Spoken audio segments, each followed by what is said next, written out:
Can you hear us? Is it working? Are we alive? Yeah, we probably should have done audio check already. Whoops. Oh well. Well, on my end, oops. Oh wait, no, they can't hear us because I have everyone muted. Derp. Because I had everyone muted. Yeah, no, that was my B. That was my B. Yeah. So can you guys hear us now? Chat. Hear us, everyone. Witness us. Is the stream's not even? Oh wait. It's going for me. Why does Twitch do this to me? So we've got a couple of people hanging out on the board's YouTube. So I'd like to say hi, of course, to M47, to Gert and Angus, while we're just working out some technical aspects on Top Clack's Twitch stream. Typical. Is the stream live for you, Huey? No, it's actually not. But it says I am streaming on OBS. I blame OBS. No, I blame Twitch. I take full responsibility. I'm gonna hold Control and R. I'm fairly quiet, am I? Are you guys hearing me okay? I've just had one person say that I'm fairly quiet for them. Yeah, we're all good on Skype. We can all hear each other fine. So it's just a matter of if Huey is too loud or not loud enough, or we're too loud or not loud enough. But alright, if I mean, I should be able to be a bit louder if I position. Oh my god, the stream's finally up for me on Twitch. I just restarted it on my end because everyone was saying it was down. Yeah, it's because it was. Well, all right. It's loud for me now. Okay. With the restart, it looks like it's live. Can you all hear us? All right. Hi, everyone. Hi, everyone at the board as well. Man of Interests over here. Joined by Brian, a.k.a. Quakeums. And we have the wonderful two members of the board, Don and Kevin, doing a wonderful collab with us. They're streaming over on YouTube. Check that out as well if you get a chance. We are streaming over here on Twitch. Got all our Merry bases Christmas. covered. Merry Christmas. Yeah. Roll the intro, Huey. Roll the intro. Intro rolling. Scroll up. Right. Meow.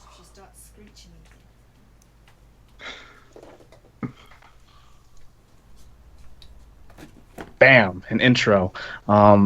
It's Christmas. Hooray! Merry Christmas, everyone. Merry Christmas, everyone who's watching. Keyboard community out there. If you guys are degenerates like Huey and I, and you have nothing to do on Christmas, then that's probably why you're here, and we appreciate that a great deal. Kevin, Don, welcome to the show. Obviously, collaboration here, pretty awesome. Thank you guys both for coming on. Well, thank you for having us, and it's great to have you, of course, also on our live stream. It's been a long time coming, isn't it? A little bit, yeah. So we have actually had both of you on our show, and I've been on your show a long time ago. So this isn't totally unfamiliar. So we're very aware of each other, and we're gonna hopefully have a good time, probably with an alcoholic beverage or several. You know? So yeah, we might or might not all be drinking. For those of you out there, and any Twitch admin that's watching, I'm not going to be excessively drinking. Okay, what I'm going to be doing is not excessive. Just keep that in mind, because I know Twitch doesn't like that. Anyways, before we get started, how was everyone's Christmas? Kevin, we'll start with you. It's cool. My brother and sister are home. I don't see them very much. I see them during Christmas, so I got to see them again for the first time this year. My 92-year-old grandma was around. That's pretty cool. And I guess we have keyboard stream, which is pretty cool. That is always cool. What about you, That's Huey? all I got. My Christmas was pretty uneventful. I'm home alone, taking care of the George and dog sitting. So it's just relaxing. Haven't been doing much other than working on reviews all today, and food and possibly alcohol. But it's been good, nice and quiet. How about you, Don? Well, Christmas was yesterday for me, so I'm already well past that point. But it was a good Christmas. Had lunch with the in-laws on New Year's on Christmas Eve with the family and whatnot. Because because my own parents don't do anything for Christmas. But Christmas Day itself was just spent chilling out at home, eating leftovers, that kind of thing. And then just went shopping today for Boxing Day sales. So, and for you, Brian, what did you get up to today? I did nothing today. Absolutely nothing. I watched a season of an anime, and then I took a nap, and then now I'm here. So my life is obviously very eventful. I had very little going on this year for Christmas, and that's totally fine because now I get to spend it with you guys. Very happy about that. Yeah. So, yeah, we do have. We're not going to be going over any news today because this is a little bit more of a special kind of episode. We'll save the news for our normally scheduled Thursday episode, which of course we will still have this week. But we got some things just to talk about, just to chill, talk about, have some drinks. So Huey, why don't you start us off? Yeah, I'm going to start us off with a drink, actually. Oh, fantastic! All right, well, but it hasn't been 15 minutes. Cheers. Kanpai. Kanpai. Cheers. Kanpai. Ding.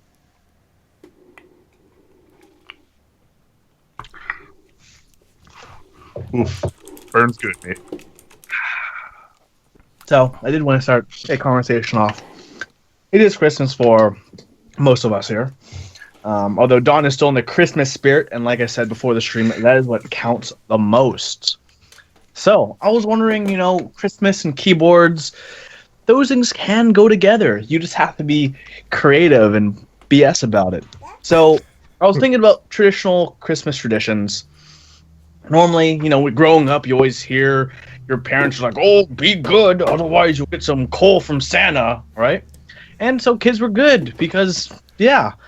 But what would keyboardists get instead of coal from Santa if they were naughty this year? If, they ruined a PCB by bad soldering or something like, right? Like what would keyboard Santa be like? You've been naughty. What does a keyboardist get instead of a lump of coal? What do you guys think? There's a lot. Pudsey says exempt. Wow. I would start off by, if it was a small misdemeanor, they would get unleaded solder. Okay. It's a great question. Because nobody loves unleaded solder. I might agree with Olivia here. Genuine cherry switches. Yeah, MX Blues are pretty lame. Genuine switches. Yeah. Vintage blacks. That's what they get. A plastic keycap puller. Oh yeah, one of those like ring keycap pullers that like damages your keycaps, and they break really easily. An Imsto keycap set. That's never gonna appear. Absolutely not. They actually get the group buy that Ivan didn't deliver. One of our chat has said that they would get a Razer keyboard. M47 said they would get a Razer. Okay. Yeah, that's a pretty good one. Well, I think you would probably still get a lump of coal. That would still be very effective as a deterrent because, well, you can't type on a lump of coal. I mean, you can type on anything if you try hard enough, right? Right. That's how this community works. You can hand wire some coal. It's like the guys that play Overwatch with like a bunch of bananas. Yeah. Seen that yet? Well, you can certainly wire a lump of coal to play Osu. It only takes 2 lumps of coal, right? That's true. I had a keyboard with older Kale Browns, and they were pretty horrible. Like, they were notably horrible.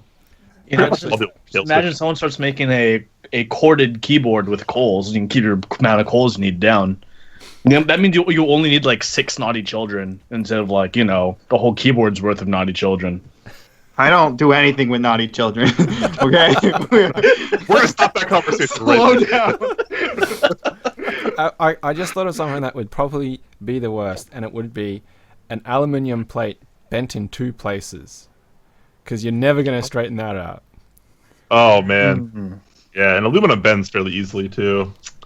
Yeah. And then like your caps don't sit like quite evenly with each other. There's always like larger gaps and thinner gaps. Or And it's really bad. stems Like that one are cap would be like rotated. a little bit higher as well. Yeah. Tiniest bit. That's happened to me before. I don't like that. Keycaps where their stems are rotated at different amounts of angles. Oh yeah, well, you could get those the JTK sliders like the first The round. 1 degree rotation. Slightly. That would be pretty bad. Well, Gert Tractor says you can use coal to replenish typewriter ribbon, so I suppose coal does have its uses. And Punsy of course, says you know, MY. Cherry MYs are pretty bad. Wet newspapers. MY and ML both quite bad. Someone says Corsair K55 RGB. That's yeah, Pretty okay. shit. Yeah. Huh. Royal Glam wrist rest. Really? Oh, a lot of people Oh, have the been having a wood lot of wrist issues with rests. the wood cracking on their wrist Oh, rests. okay. I haven't heard about this yet. That's been a not super common, but like it's happened enough where like you know how Mashop was running the aluminum. All the people in the discussions are joking about their Royal Glams breaking, and they're like, "It's made by Royal Glam. They're gonna find a way to make the aluminum break on you as well." because they also had the guys who had the marble layered wrist rests, and the marble's cracking because it's being glued to the wood, and the wood And the is, wood- yep. is expanding or shrinking and twisting, and it's actually broken the marble. So I don't know if it's a matter of it's unseasoned timber or if it's not sealed, and there's all sorts of potential causes for it. So not yeah. Anchor Bait says buying all their keyboard stuff from Massdrop for a year. oh, You just wouldn't have shit for a year. Wow. You all would your get- Christmases would come at once. By the time it all arrives, you're a good boy. Like it's not fair. Awesome. That's some good Yeah. Shattering This is switches is pretty shit. Like if it happens and you have to deal with it, it's pretty annoying. You just get a 120 keyboard with chattering switches. Ooh, yeah. And you can't fix them. Yeah. You can't fix them and you can't replace them for whatever reason. Suspension of disbelief. That's But, like yeah. that's like a curse, you know. You could, like, a gypsy comes up to you and says, "You forever shall have chattering switches in your life." Getting a plank plate that you have to file the aluminum, that would be pretty bad. I mean, I don't know if that ever happened to anybody, but that would be horrible. That would not cool. Okay. All right, Huey. What else we got? So on the flip side of things, let's talk about some positive things. So a lot of people know, or maybe have seen nativity scenes of the wee baby Jesus. And the wee baby Jesus is visited by three wise men, where the wee baby Jesus receives gold, incense, and myrrh, also known as frankincense. If those were keyboardists, like what would you give if you were one of the wise men, the baby Jesus of keyboards? Definitely the flip side. So, Chopra? Can we all agree on Chopra? Like Well, I suppose the concept would be, traditionally with those three wise men, it was items of high value and worth, right? So Yeah. could you honestly say that Topra would be universally considered high value and worth, as opposed Universally? as opposed to, I don't know, maybe like a Korean custom or something like that, or even like a winged what is it? The wingnut artisan, right? Okay. Baby Jesus here is a Matrix keyboard. September Ghost says one would get free shipping. Three Wise Man comes along and says, "Here's free shipping." Hey, free shipping could be a big deal if you're getting Oh those. man, the custom- hello. It was like $70 to have a Model M sent to me from the US. Free shipping is like that is a big deal. Well, see, this is also your kind of problem because you're not in the U.S. and obviously that's.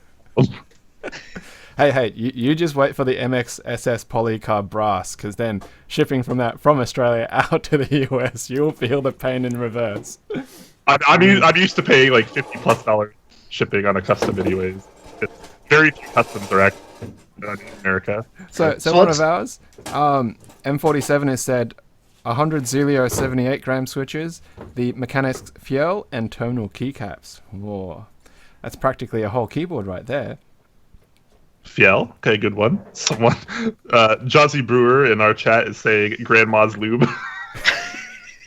Inside joke from several episodes ago. Fantastic. Oh man. Yeah, it's just so. How about we narrow this down before we expand it again?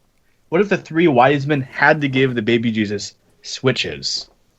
Oh.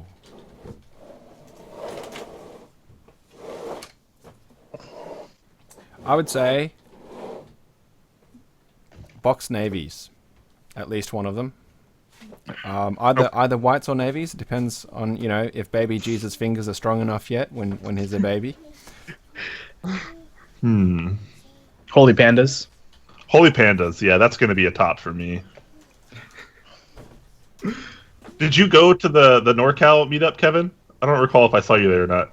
Yeah, I did. I was there for a short amount of time. I had to leave early. Did you poke on Holy Pandas at all? No, I didn't. What board was I on? Huey and I both had them in our X60s that were on the same table. I mean, So maybe, but very easy to miss. yeah. So That's- for those I who tried to aren't bring it up to familiar other with people. them, what constitutes a holy panda? I mean, I'm assuming it's a panda switch in a what? What is So it's a broken up? panda. It's a panda housing with a halo stem. Okay. See, I see. Yeah. Yep.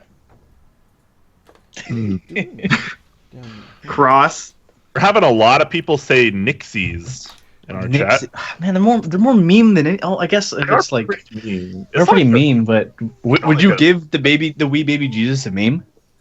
Probably. Yeah. I mean, someone gave the wee baby Jesus myrrh, so yeah, Yeah. which is What does that basically even embalming oil. Nixies are pretty Well, overrated. preservatives are pretty important back in the 3000 BC period, right? Well, actually, it should be 0 BC because that's like when Christ was born, not BC. Drink time, boys. It's been 15 minutes since we started. So.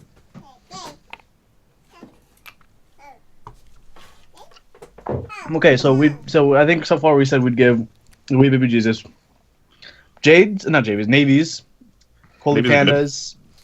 Chat says Nixies. I don't know if I can agree with Nixies. No, I would see Helios over Nixies like all day. SKCM Browns. SKCM Brown's pretty good, very good. Yeah. Is one going to be designated for like the gold, the frankincense, and the myrrh? Is that like what we're doing? No, I think No. we're saying 3. We could. One would have to represent what? Wealth, life, and death are the 3 representations. Yeah. Well, So I guess Yeah. wealth would be something from Zeal. Our Nixies. Nixies. Nixies. Yeah. Our neon. True. Nixies are more expensive than anything Zeal's ever sold. So let's do Nixies, and we're doing wealth for life. What holy pandas? That's what I'd say. well, no, I don't because know. if it's holy, then it really should be saved for death. I think. But for death, I would just give like a bad switch, like a straight up like, here's a Gatoron clear I dropped out at the beach. Why I had Gatoron clears at the beach, I don't know, but I did. And here they are. Build a boat with them. That's maybe for death. Is there a switch that like just doesn't function? Because that would be a great one. Like stack pull switches get like so bad they like you press them and they don't come back up. That's very ineffective for using as anything. That would I be think, like foam foil switches where the foam has actually collapsed and doesn't spring back. I think Melody in chat has the right idea. This is what I would say: Telios, Holy Pandas, and Jades. So yeah, you got all 3 of your primary genres. You got your Telios for linear, your Holy Pandas for tactile, and your Jades for clickies. Jades, navies, kind of interchangeable there. those would probably be my top. So I think all three of those are my favorites currently in their respective categories. It's like the Holy Trinity. Exactly. That is indeed the Holy Trinity. The Illuminati. Now, Cannot wait to get Box Jades in and/or Box Davies. Gert's asking from really our depressing. stream chat, what are we all drinking? So I'm going to start off by saying that I've got some drink check, always. some American honey. That's what I've got going. Which is it's a Jack Daniel's product, I think. Wait, something. It's an Austin Nichols distillation company from Kentucky. Okay. So yeah, I don't know. It's You're a right. Kentucky bourbon. Your daughter Right, is not baby. Your daughter already has better taste in whiskey than you, Don. Her tastes include fruit juice and milk and water. So breast milk. I mean, it's pretty That's hard to beat, basically right? whiskey. Okay. There's nothing wrong with that. Don't get too weird here, Kevin. Kevin, what are you drinking tonight? So there's this vodka, and it's like made with the water from Lake Tahoe. It's real fancy. So I got that, and then I got some Blue Moon. All right, Huey. What about you? Nice and easy with the Sapporo. I really need to take my old webcam off my monitor because I keep like thinking that's it, but it's not. I know better too. I have side by side, so I just I look up there and it doesn't matter. I have three webcams going at the moment actually, but only one obviously turned on for this. So I just realized that you're supposed to look at webcams. Like a true, I've just been looking like straight at the computer screen. like a true American, I am double fisting. I'm actually finishing off a bottle of George Dickel rye.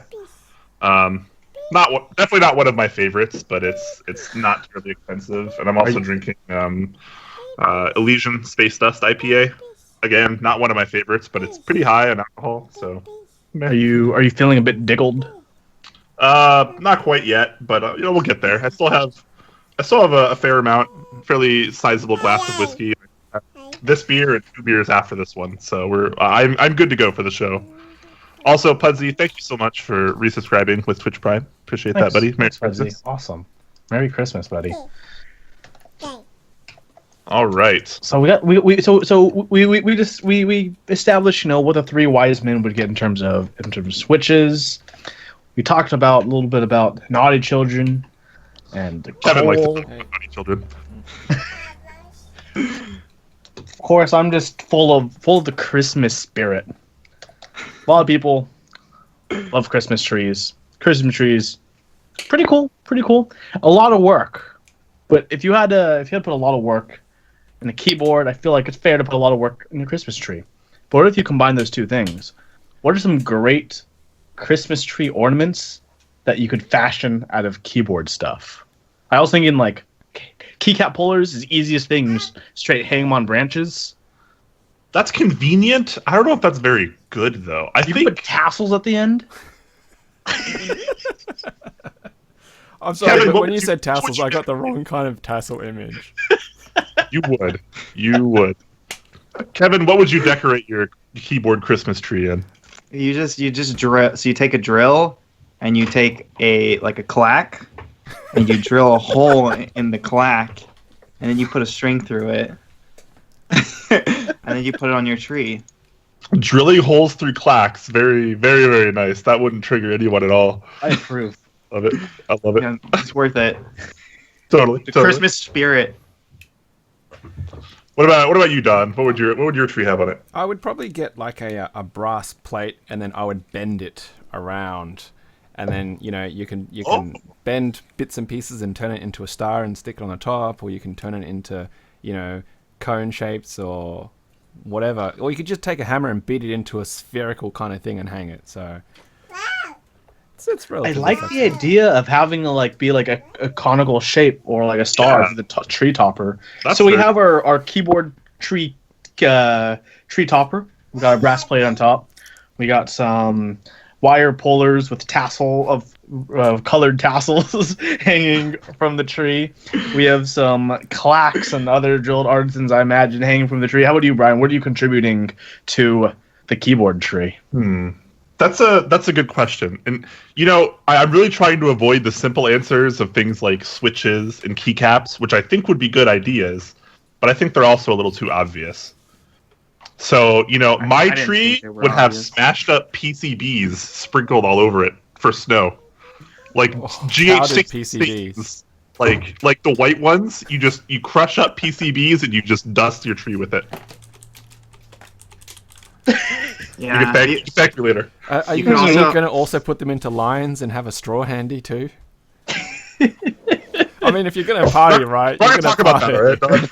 We're not going to talk about that. In the morning, when we all go downstairs to the tree, we're supposed to be cutting our feet on all of the PCB shards. for keyboard TV. Come on, you know that. We could use a live soldering iron. Just place it on the tree. Says, hang a couple double keys, big switches. Not a bad idea. In fact, that would probably make a good tree topper. You set that switch right above your conical brass plate that you've bent. Uh-huh. I bet that would look pretty cool. Have a big switch up there. No, it'd be cool. So a big trend among the lazy has been those fake trees with the telescopic poles in the middle. Just imagine you put a pneumatic pump at the bottom of it, and you use a big switch. You push it, and the telescopic pole goes bloop, and your tree is set just like that. Wait, Christmas tree? Yes, Christmas tree. Oh, here you go. A missing piece of the chat says braided cables. So maybe that could replace kind of like the tinsel effect that you screw across. That's pretty cool. Very smart. You just have paracord all over that. Well, I mean, obviously you're going to have RGB strips and whatnot as well to give a bit of lighting and color. Yeah, if the tree doesn't have underglow, it's not worth it. It's not a Christmas tree, not RGB. Yeah, you need some SMD RGBs on the skirt of the tree, so it just kind of projects on your. But I mean, I'm actually finally in the RGB game with my first ever RGB keyboard in my collection. So and what's even amazing about this is the fact that somebody replied to my review and they told me how to get out of that program mode. So I am free from that program mode now. But yes, I can turn that on and put it under my non-existent Christmas tree here if I need that underglow feel. What on earth? All right, so we know next year for Christmas we can do a Top Clack X the board Christmas tree where we put all these ideas into one. We'll crush up some GH60s. Well, actually, there's been a suggestion for candy cane braided cables, and it's got to be a 40% tree. Okay, I like those because 40% requires less things to. I could probably get away with breaking up just one GH60 with that. Well, no, you'd only be breaking up 2/3 of the GH60 because it's only 40%. I'm really only interested in ortholinear trees, guys. We're gonna need it ortho. Is that where all the branches are the same all width? the branches are given an L. I can't do stuff. Man, that's just too much. Fair enough. Well, how would you do a split tree? How would you do a split hand tree? A split tree. Right down the middle. Precision cut with a laser. It's got to be. Actually, a really good way to do that, it would actually be cut it horizontally, but suspend the top part from the ceiling and have the bottom part on the ground. So they'd be suspended by the cables, by the TRS cables. Yeah. And then you could get a TRS cable to connect them to in the middle, and you got your split tree. You make it ortholinear. Make it like a 3-foot tree. No, that's still 50%. So it'd be 2 foot and 2 foot. Between 2 and 3 foot tree for a 40% tree. It's gonna be a really long cable you'll need for your ceiling, but oh man, yeah, I got a split tree, 40% ortholinear. It's like a stalactite and stalagmite tree. We can drop Alright. lube down. Well, okay, so I think that a Novel Keys Big Switch would probably be the best tree topper. But aside from that, what would you guys top your trees with? What would be like the coup de grace of your Christmas tree keyboard experience? Star Cluster Bronin. Doesn't get better than that. It's what peak performance looks like. They look nice. Star Cluster, awesome colorway. But is that large enough to be your star on your? Well, I guess on your 40% tree, perhaps. Yeah, for the 40% tree, definitely. Okay. 40% ortholinear split tree. Star Cluster Bronin. It's the only choice. Is it grid layout or MIT layout? Like, is the 48 key or the 47 key tree? That's a great question.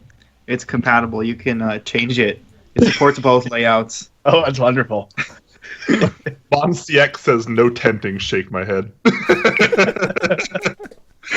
You gotta have tenting there too, Kevin. Come on. How do you do a tented tree? Oh. Skillfully, my friend. Skillfully.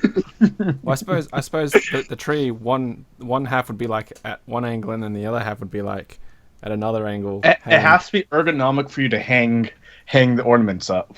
That's the key thing. Was it last year when I think it was Logitech made like a tree out of RGB keyboards? Probably, Yeah, I think I saw that. Yeah, That was last year, right? Okay. they had was it all kind of- layered up from the bottom, and then just turn on the light show. So yeah, I don't know if I would really have anything to rival a Bronin of that kind, because there's nothing really for me that is at that pinnacle or end game yet. So maybe on top of my big switch, it's just going to be, it's just unreserved space. There's something yet to be pedestaled.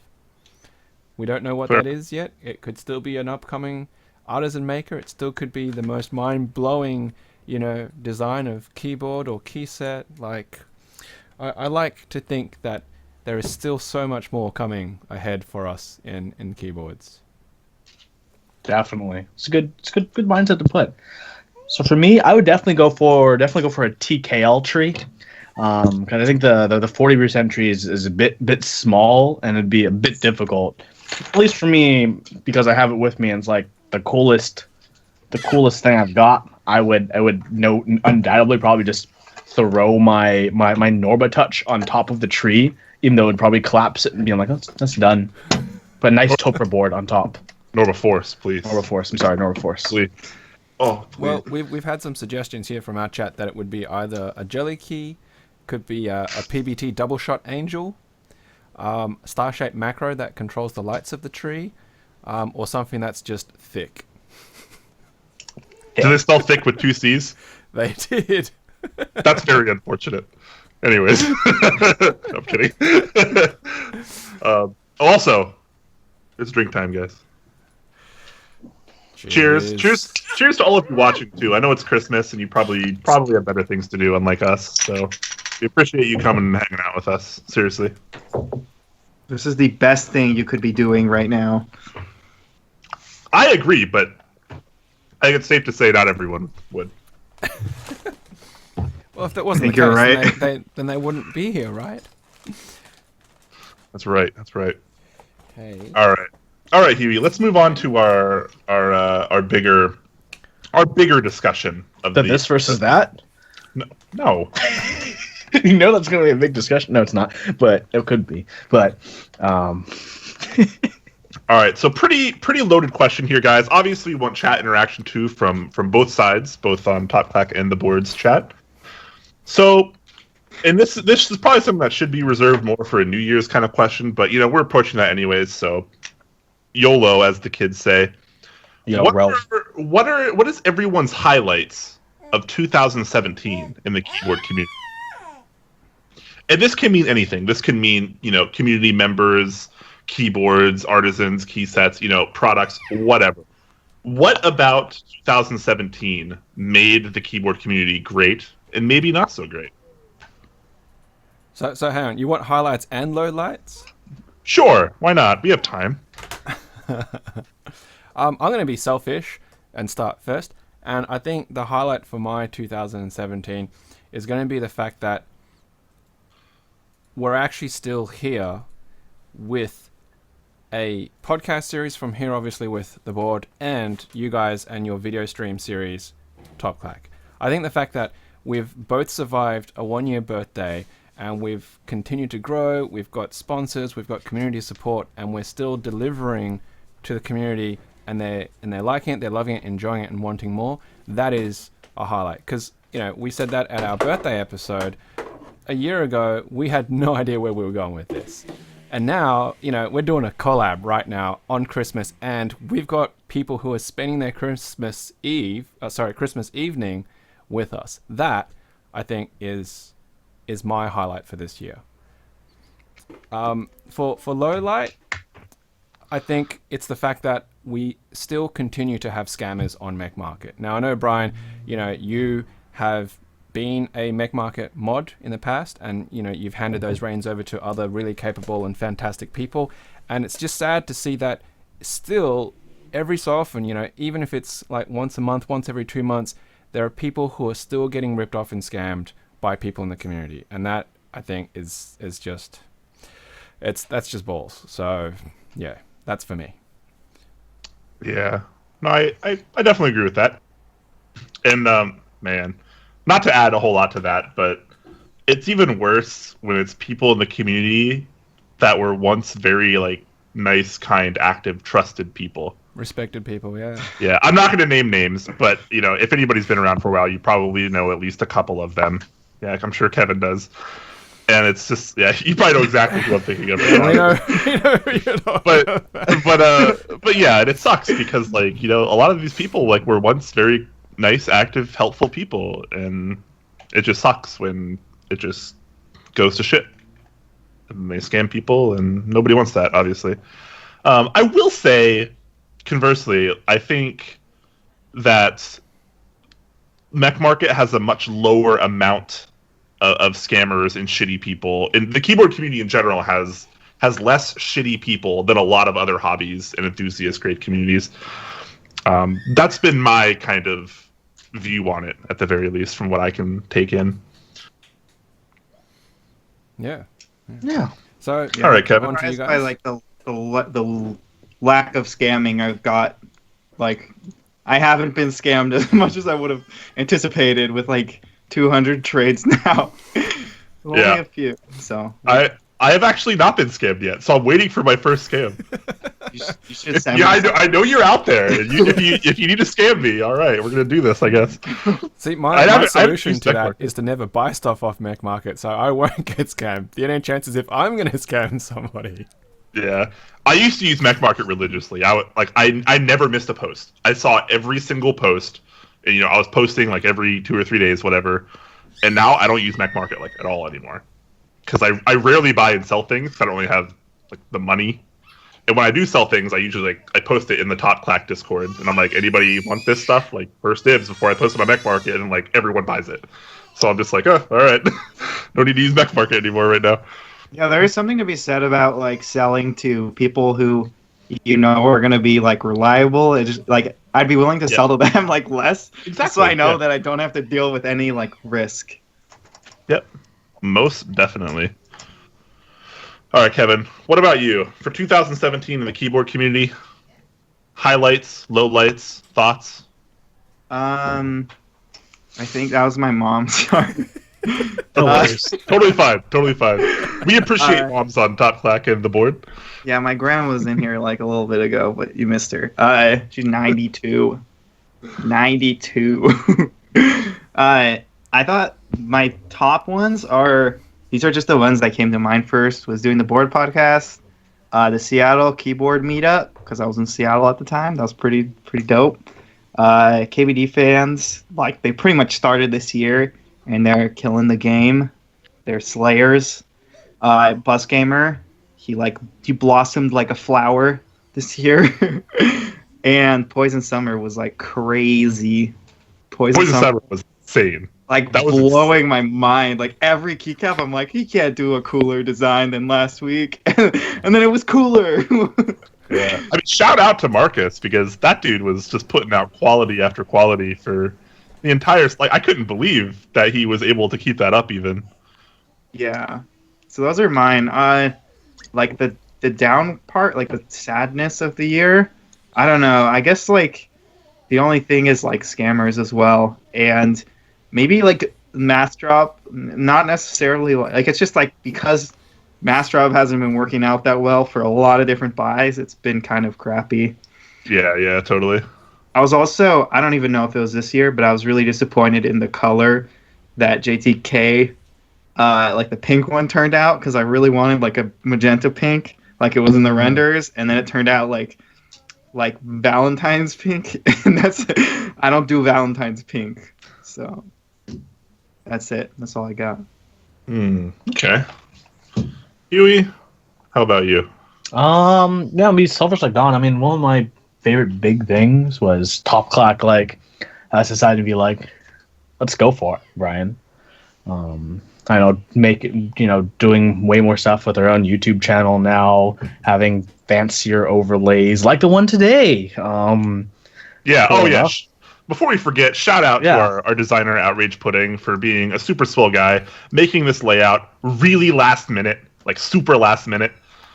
I think it's awesome. I love how festive it is. Even though like he had 4 drafts. He showed me. He's like, okay, pick one of these. They're all good to go. I'm like, yeah. Damn. He's like, yeah. I mean, he's like not even. He's in France, and he's like, I gotta go to bed soon. But here's like some awesome. Here's some like super badass drafts. I'm like, okay, yeah, we're using that one apparently. Like, awesome stuff. Anyway, Got the next 4 years of Christmas streams planned out. We'll have a different one next time. Maybe. So let's see highlights. Us. Same with kind of like Don said. Both us and the board. It's great to have more content for our hobby because not only does it bring people into our hobby, it also educates people who've been introduced to our hobby because there's always been a difficulty for a lot of people who enter the hobby to go from like prosumer to enthusiasts. From someone who's like, yeah, I got a Ducky Shine 5, and I got these PBT keycaps, to someone who's like, I want to join a $400 group buy. Like that connection has always been very, very difficult for a lot of people. But with more content, I think it definitely helps transition to make more people like enthusiasts, which is great. I'm always happy that there's more stuff. Both what Don, you, and Kevin are been cooking up. Especially Kevin, you did the TKL video recently. If you guys are watching, check out that video if you haven't yet. It's cool. Let's see. That's for that. I'm gonna categorize my stuff. Okay, keyboard. Number 4 is technically 2017. Oh, it ran 2017 technically, but it's not. 2018. Yeah. So we experienced it in 2017 because it was at the NorCal meetup. And it's in my hands. And it's in your hands. Feels Top Clack, man. No, I'm kidding. I can't wait for mine. I got the notification, like the order notification. I was like, ooh. And then you see that receipt total, and you're like, oh. Yep. I'm like, Ryan, you're way too nice. You're a much better person than Top Clack deserves.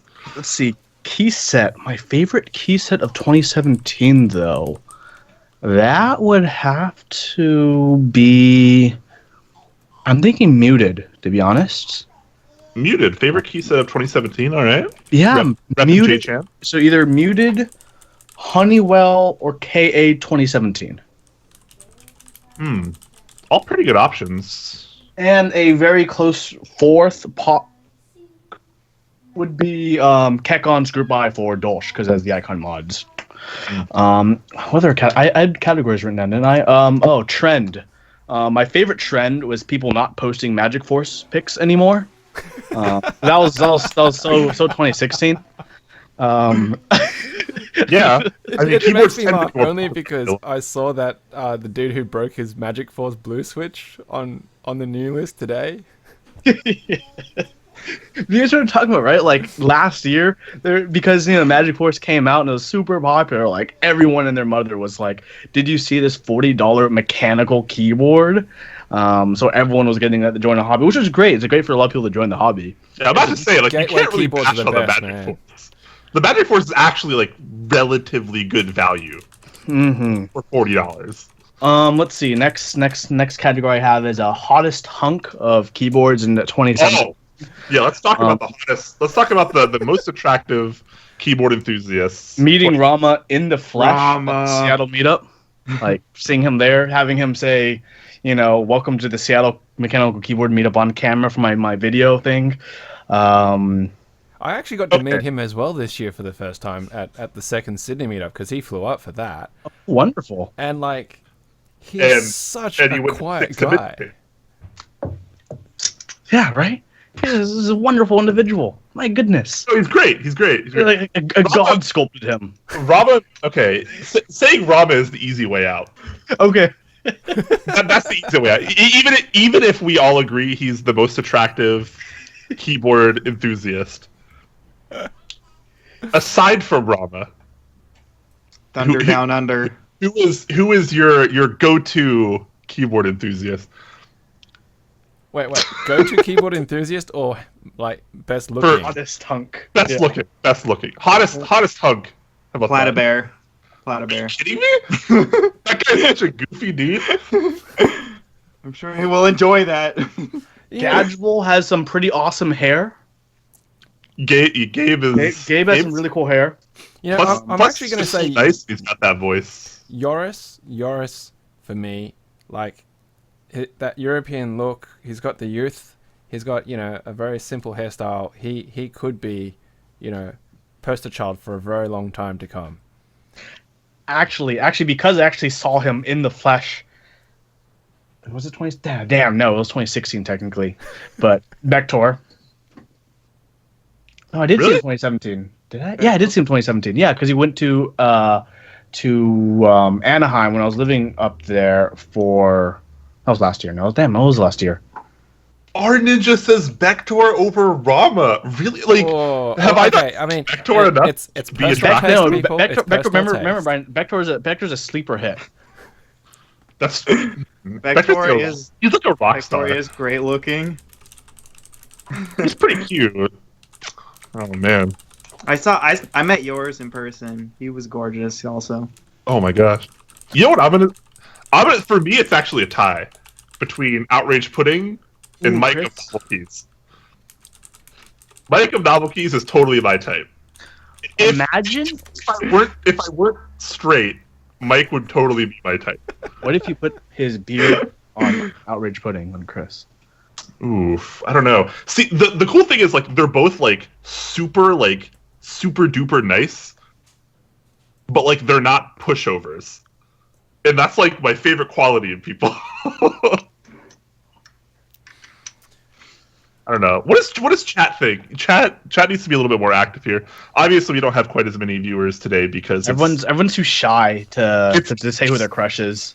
Well, I mean, I'm getting questions about making hand wires and springs and stuff like that, but nothing about who's the biggest hunk. So Pudsey just like overrided Blake, and I have to choose Pudsey now because he said that Blake quoted him as the more attractive version of himself. So, I don't think I've ever seen Pudsey, but Blake is a goofy looking dude. Nerdly's pretty cool looking. He's got his tattoos. Nerdly's a very confident man. He's got a style. Yeah. Mm-hmm. Austin's beard is pretty cool. Yeah. Pernicious Pony. Mm-hmm. Someone says we've spent too much time on this bit. It's starting to get weird. That's when it gets good. Just we've never been in keyboard Discord. That's totally right. But says his keyboard crush is 27. So Devin's a nice looking man, and he's very nice. Oh, here we go. How do we forget this? Custom 3 says ETF has the hottest stash in town. ETF is a very attractive man, and he's got like he waxes his mustache out. So it's got that like almost like handlebar. Mm-hmm. He's got like that like 20th century like. Yeah. Look. It's very soigné, which is the word of the day, by the way. Soigné. I'll see if I can remember that because then next year for Movember I might do that kind of mustache just to, shake it up a bit. Yeah, I mean if you ever go back and watch the Top Clack episode with him, like you probably won't be able to stop looking at him. My last category was favorite purchase of 2017 for highlights, and my favorite purchase of 2017 would... Yeah, I don't know, to be honest. I really can't say I know. Well, you tend to remember a lot. So while you think about it, how about Kevin tells us his favorite and least favorite purchase of 2017? Okay, definitely my favorite is it's over here somewhere. I got a Norbauer Nova Touch, and it's lubed and it has hyperspheres because at the Seattle meetup I tried MG Sicklers and the Novel Keys dude, and his felt like so good, and I just wanted it replicated, so that's what I did, and it's amazing, and it's in a Norbauer case, purple sliders. It's fantastic. It's like the best feeling board ever. It is very good. I remember. There's no competition. I don't mean for this to sound sexual, but I remember when I was in your car, I was feeling that. Oh yeah. It felt nice. Yeah, that's definitely my favorite purchase. My least favorite, I bought a lot of like vintage keyboards, and I lost interest in a lot of them. Like went through a lot, like 20 maybe or 30. It was a fun run. Okay. Well, while chat helps us out. I mean, chat. Obviously, this is supposed to be an interactive episode. If you have favorite and least favorite purchases of 2017, be sure to let us know. Maybe we can touch on those as well. Kevin, what about your least favorite purchase of 2017? What's the thing you wasted the most money on, or you felt you got the least value from? Great question. I had a Duck Blackbird, which I didn't get like any use out of because I just didn't like it, and programming it's really annoying. Hey. And it's too expensive to like ever touch, so you just like put it on a pedestal, and then it kind of just gets boring, and then you sell it.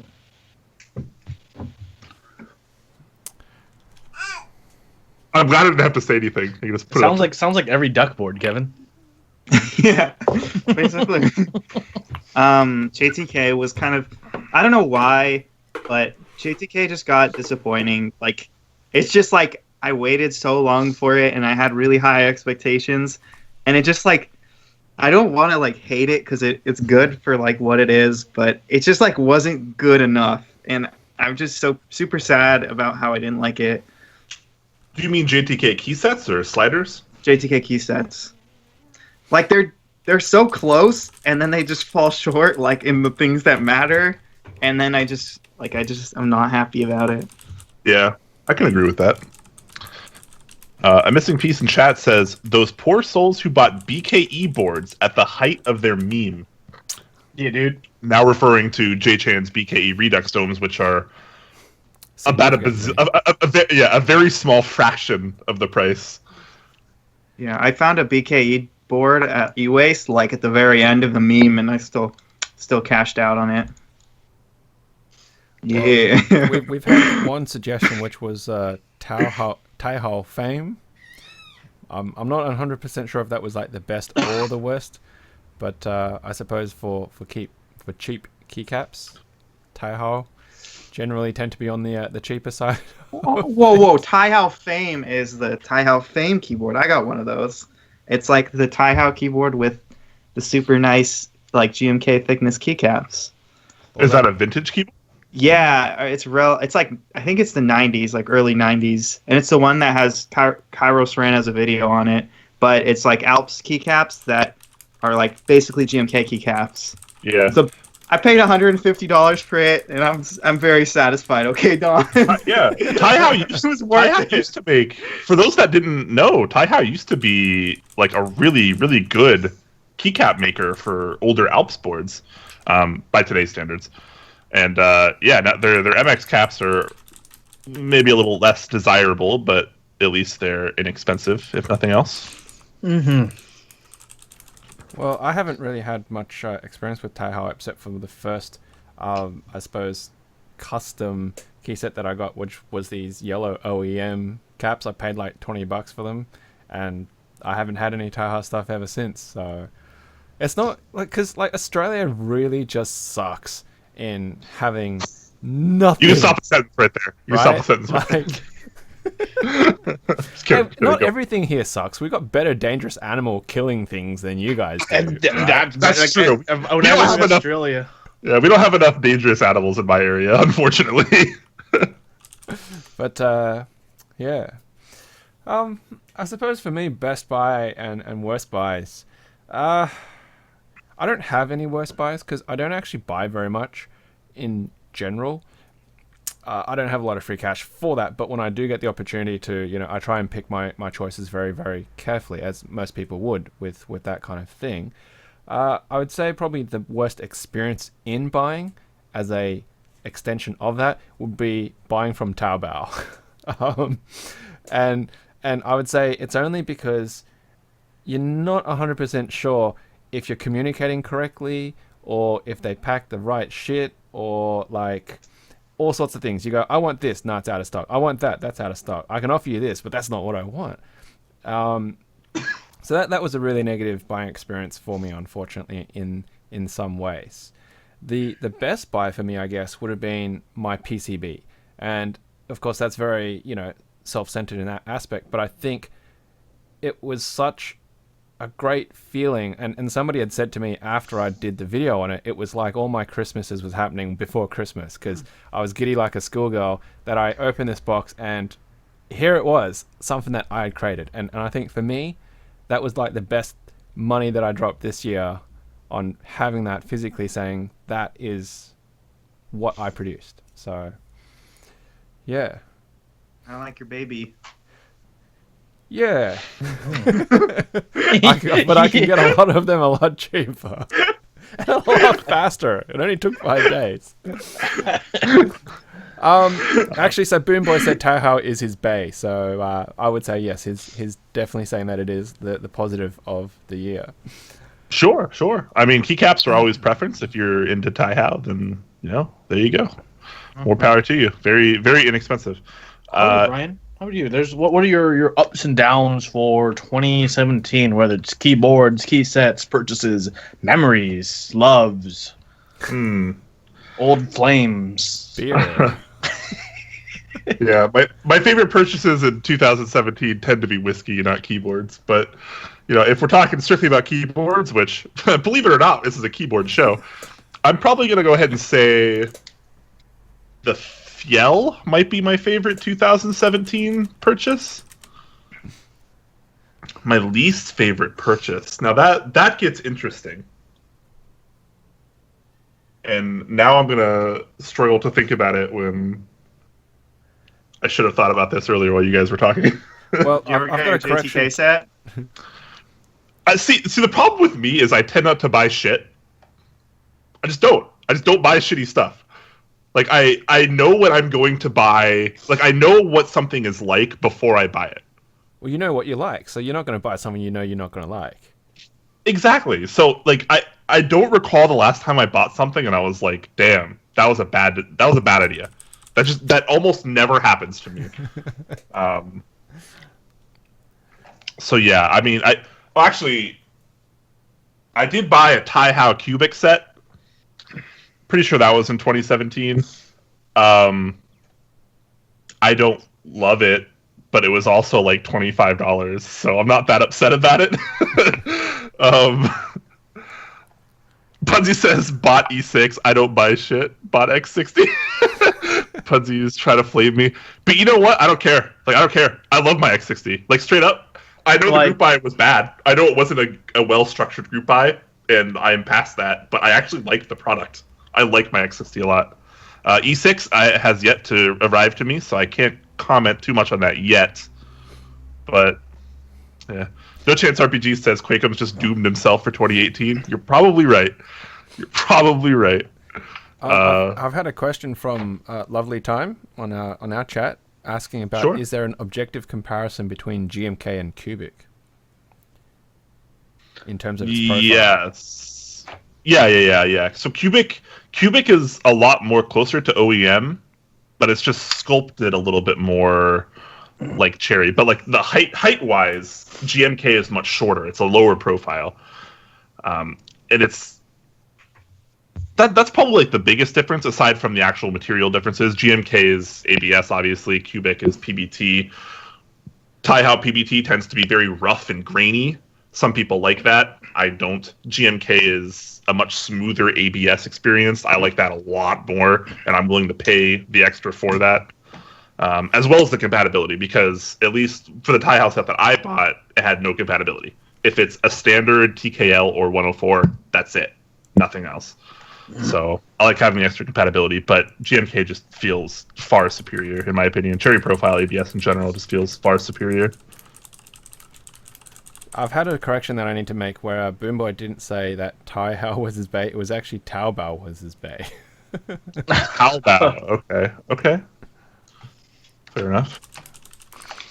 Yeah, Taobao is a little bit like the Wild West. It's exciting still. It's fun.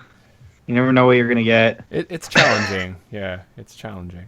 But so like I bought a 96 key kit from Taobao as part of my Taobao buy, and the agent took like all these pictures, right, as you can request them to do, and the listing actually said that it was meant to come with a bottom acrylic plate as a protection plate and a diffuser for the lighting on it, and none of the pictures had this plate. And I went, well, where's the plate? And the guy goes, that's all that came in the package. I went, look, the listing, and I showed him the listing, said it come with a plate. So the guy hassled the factory or the seller, and they got a plate sent to them to the warehouse, and then they bundled it and sent it off. And when I got it and opened it up, there was 2 acrylic plates in it. So it's like, where was this other plate that they obviously had when the kit came that they didn't take a picture of? Like, it delayed the package because they had to go back and forth between the seller and then wait for it to be shipped. It was just like, this all could Nobody's be driving this thing. So yes, Taobao is definitely, you don't know what you're gonna get. So How do you, Brian? Are your other highlights and lowlights and possibly black lights? And black lights? Let's see. Favorite key set of 2017. That's a good one. Oh. I'm trying. Like, what key sets came out in 2017? Honeywell for sure. I really like Honeywell. Miami Nights, Hyperfuse Redux, Terminal. KA 2017. I don't own that, but it's. I still like it. It's pretty good. Hecon's Dolch, the Hydro? Hydro did come out early 2017. Yeah, okay. Muted. Chocolatier, Nautilus. Nautilus. Oh, Nautilus. Dasher. Yes. maybe and Dancer. maybe 9009. I think I do have Nautilus. I haven't even opened my Nautilus yet. There's Come on, my dude. Godspeed. I'm waiting to build. I do like Godspeed a lot. Even though I don't own that key set anymore because SA, I still really like Nautilus or Godspeed. So yeah, Pudsey, it's okay. It came in 2017. Pudsy's trying to get way too technical. Yeah, he is. Pudsy, Okay. relax, man. This is a chill stream, bro. It's chill. It's relaxed. Casual. Drink Casual. beer, Pudsey. Yeah, you're not drinking nearly enough, Pudsy. I think that's the problem. Laser, apparently. GMK Laser. No Chance RPG says he loves Hydro and Dasher Dancer. All right.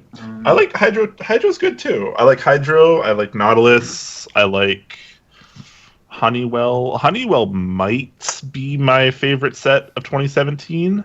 Has Canvas dropped yet? But I like Nautilus a lot too, so it's hard to say. Canvas. Yeah. Canvas. Solarized Dark hasn't actually shipped yet. So depending on how you technically view that, that could potentially be my favorite set of 2017. Because I feel like I'm one of those few people that is like really, really looking forward to Solarized Dark. Oh, I think I figured out the best key set. Cherry Profile, Cherry Palm. I got a white set from Fangs Group Buy. That's like impossible to find now. Yeah, those are hard to find. Pretty good, yeah. Other than that, Hyperfuse is good. Hyperfuse is the superior colorway. So, Was Chronicler last year?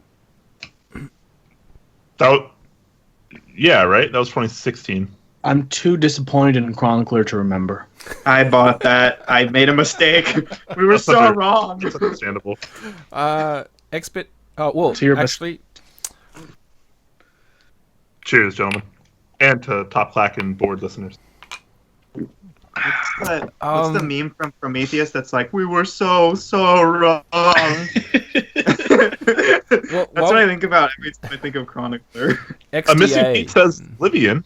Oblivion's a nice one too. Very, very good. But I mean, switching sideways a little bit with key sets. I mean, profiles. XDA was 2017, wasn't it? Was it 20? I was tail end of 2016. Pretty sure that was 2016 when it like first came out. First came out. All right, but now we see this E-Drug.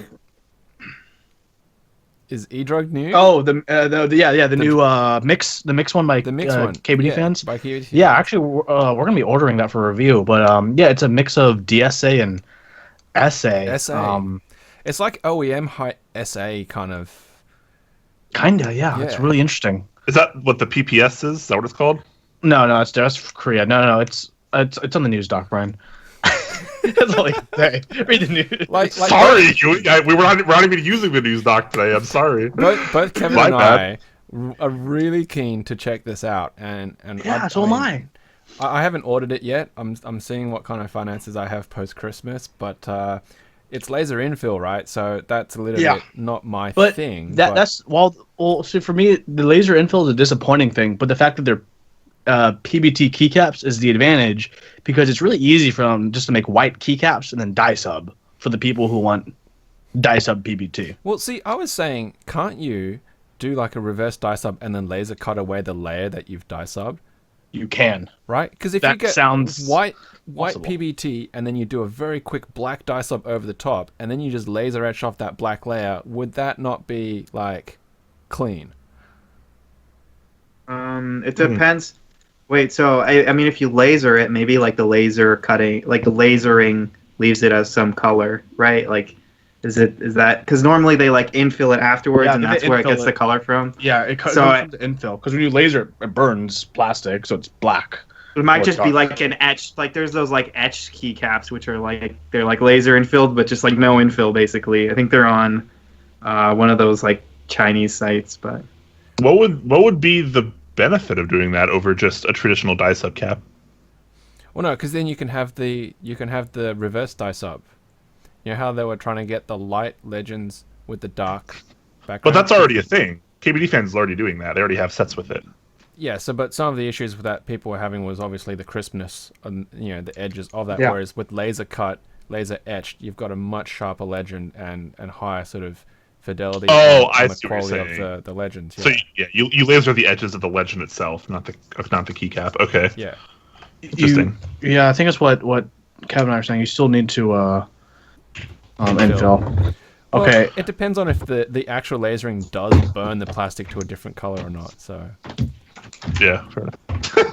What just happened? I don't know what just happened there. I love Kevin, man. That guy is such a fucking delight in person. Oh my god. Yeah. He's so fun. I don't know what's going to happen one of these days when we have an opportunity for me to actually get over there and meet you guys in person, but I'm sure that'll be a good time. Yeah, for sure. Full time. Oh my goodness. I've spent some time with Kevin. I've dragged with Kevin too. We're gonna eat so much food. Oh my god. So it's all keyboard people do. I've noticed. We all just eat food. Yeah, it's almost like eating is like a necessity. Or maybe it's just the people in the community I hang out with just turn out to really like food. Well, typically when you hang out with people, it's because of a meetup or some kind of meetup related thing, and usually at or after meetups there are food. So, I mean, I've hung out with like Andrew of Input Club like outside of meetup, and we just eat and drink. Yeah, eating is awesome. Eating and drinking are awesome for lots of reasons. That head shake, Kevin. It's such a Fabio-esque, What are you trying to say? Beautiful. I do have similar hair traits to Fabio. The reason why I'm excited about the key set, which you guys are talking about from KVD fans, is because it's like it's like an entirely new profile which we haven't seen, which is like crazy. Like that's hype, right? Like It's hype. XDA was hype because it's like a new profile. So Yeah. actually, I'm really curious to see how it looks side by side to Mateo's MT3 profile. Actually, 'cause I think they'll be slightly more similar than people would expect, although different enough to differentiate. So that's a heads up. I'm personally really interested in. Has Yeah. anyone seen any more on the Van Keyboards' profile that they were working on, that they did the 3D printed? I have that set actually. Pretty cool. He hasn't released that much more information yet. He's still working on things. Right now, I think he's mostly working on key set stuff and the current round of minivans. Right. Yeah, But- he had both profiles 3D printed, if I'm not mistaken, at the Seattle. Yeah. Right. Okay. The big issue always is tooling costs, which are in the tens of thousands of dollars. Yeah, they seemed interesting. I forgot which one was which, but one of them seemed a lot more interesting to me than the other. I think it was kind of like the sculpted DSA one, whichever one. I have that one, the XXY. Yeah, that one seemed a little bit neater to me than the other one, personally. But I didn't really get enough time on either of them to have a real opinion. Fair enough. Yep. All right, so now's probably a good time to casually start our segue over to a Q&A section. Of course, we can still talk about other things as well, being a very casual episode, but if anyone in chat has questions for any of us, I saw some questions earlier that we didn't get to, because usually we do Q&A at the end, like always. So now is where we're going to start that. So if you have questions in the chat for any of us, all of us, whatever, some of us, feel free to ask away, and we will get to them as quickly as possible.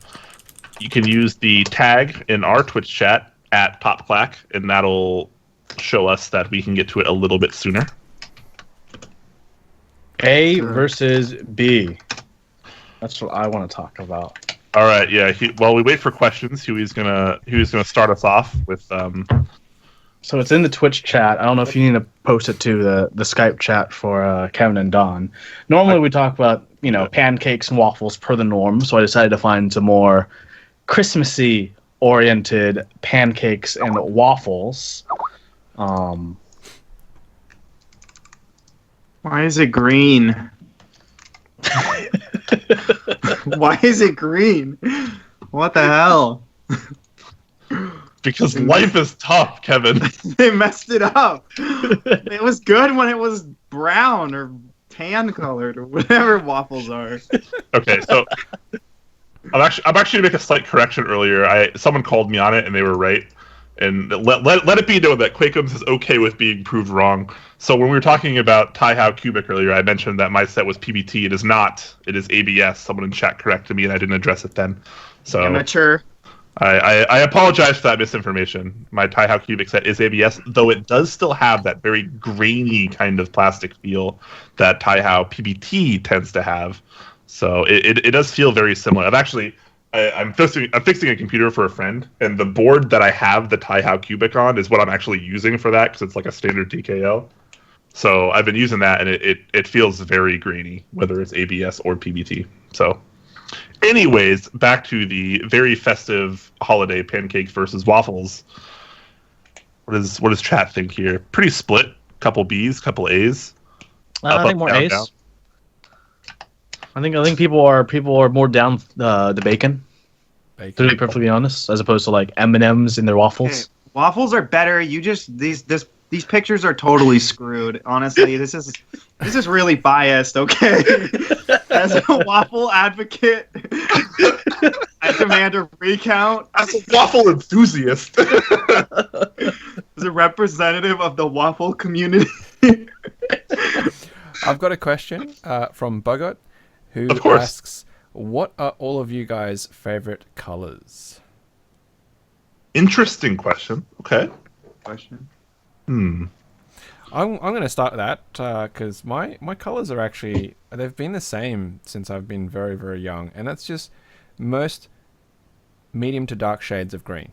I think it's just a really nice color to look at, and it's easy on the eyes, and it represents so much of life and nature.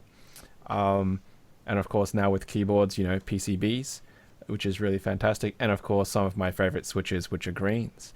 But I have been told blue actually is a much nicer color for me to wear for some reason or other. So that's mine, greens. Okay.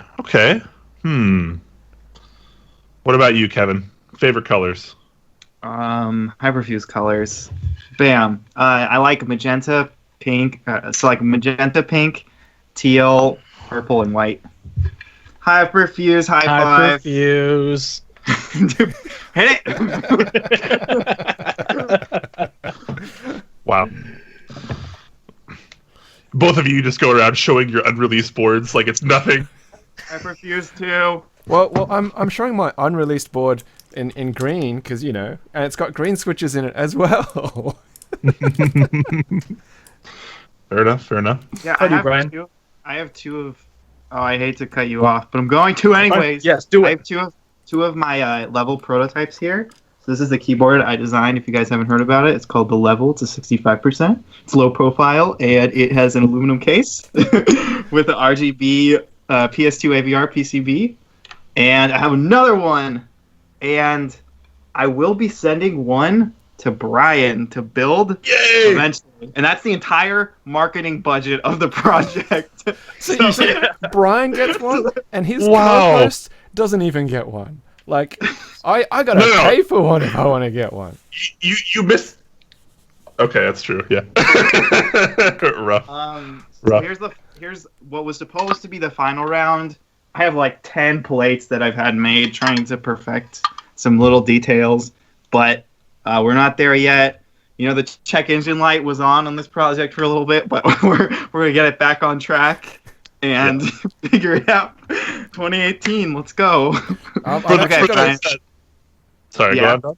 I've got a question from September Ghosts for you, Kevin, on that, and he's just asking if there's going to be any custom key sets after you've finished the level. Are there going to be any custom key sets or another board after you finish the level? I do want to do a key set if that ever happens. I was talking to Tai Hao about doing Cubic for a while, but I kind of had to prioritize other projects. I also have two other designs based off of the first level that are going to be cooler and more hype, and I'm concurrently designing them, and I should have prototypes soon. So I want to keep the gravy train going once it finally leaves the station. So that would be cool. As a fat white man, I appreciate the gravy train. Brian, tell me your favorite color. Oh my god! Actually, I bet none of you could guess my favorite color. None of you. Fuchsia. Which is why I'm just going to tell you. It's Viridian. Oh, okay. It's kind of like a combination between green and silver. But if you're looking for something a little bit more common, a little bit more mundane, I really do like cyan. Like GMK cyan, for example, is easily like a top 3 key set for me. Yes, thank you. Very nice. Very nice. Cyan is very... I guess I shouldn't say it's underrated in the community because there's a lot of cyan going on in the community, but it's definitely one of my nicer colors. Any kind of lighter blue, sky blue, cyan. Do you I'm all prefer about the that. cyan over teal? Yes. Punsy says, "Oh, I didn't know Brian was pretentious." Yeah, you're goddamn right. I am, Punsy. Don't you forget it. Like Don was like, "Oh, any kind of green really that I like for the most part, just within certain shades." And Brian, you're just like Viridian because none of you have heard it. Viridian. You have the Pantone number for it, Brian. Someone's saying I made up the color. I didn't Google it. I swear, Viridian is the color. We know. We played Pokemon. So actually, what's funny is the reason it became my favorite color. So back when I used to play Xbox, the original Xbox, not the 360 or anything. I don't know if you guys remember the Star Wars game Knights of the Old Republic. Mm-hmm. Good game. Viridian was one of kind of the lightsaber color options. And I did that, and I was like, "Oh shit, that's sweet." I really like that color. That's just became my favorite color. Like earlier 2000s when that game was still new. It's really a deep story. Awesome, man. That's You should- public. Good. Nice. You should blog about it. We should. Anyways, I'm gonna get a couple of the questions that we have here because we don't have a lot, unfortunately, but we do have at least a couple. Mom CX is asking: is half plate nice, or is it too hard to align switches properly / too bouncy? So I'm gonna defer that to you, Huey, since you're kind of the half plate person here. So that's kind of like a big preference thing. So in terms of aligning the switches, you have to use bottom housings that are PCB mount and make sure your PCB also has the holes for the PCB mount switches. Otherwise, it does become a big pain to align switches. In terms of how it feels and that bounciness, that is based on the thickness of your PCB and how hard you type yourself. A lot of people like it because that bounciness kind of adds synthetic springiness to the feel as you type. Some people don't like it because they correlate that to be flex, and some people don't like big flex feeling in their board. Flex. Yeah, flex. Flex. So that is a big thing about the preference, and that's why PCB mount and even half plate mount is really like yes or no in the community. No one's really like, yeah, they're okay. People are like, no, not for me. Or people are like, yeah, I'll do that. Can you explain what you mean by half mount? Of course. So a half plate mount is, so imagine, let me just unplug my computer. I have one right here. Hold on, I can show it off. You have yours? I have Yeah. mine somewhere. I have one literally in my hand right now.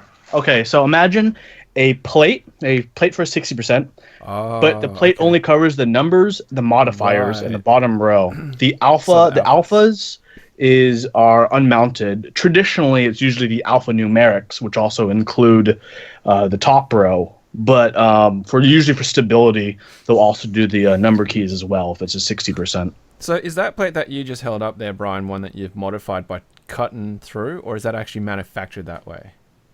This is actually by the B Paha, who is a Seattle representative. He cut this for me. It's acrylic. It still has the paper on it, which is why it has color there. But this is actually an acrylic plate. But it is indeed a half plate, if nothing else.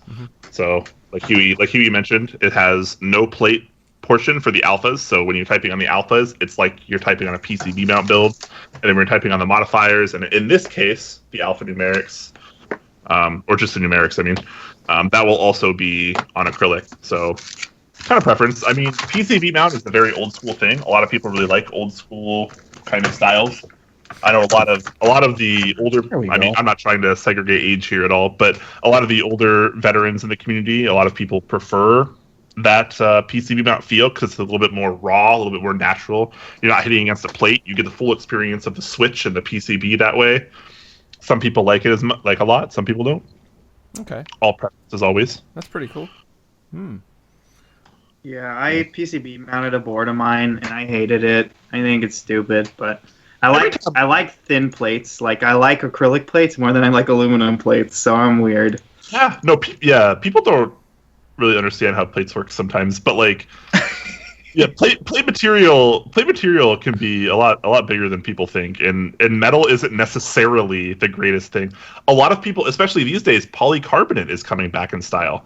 Polycarbonate is obviously not a metal, but it's still a very popular. That's what it is. Yeah, acrylic is a much cheaper alternative, though maybe arguably not quite as nice. But yeah, half plates definitely a thing. Cool. Yeah, I'd just never encountered until just then, so I'll have to check it out.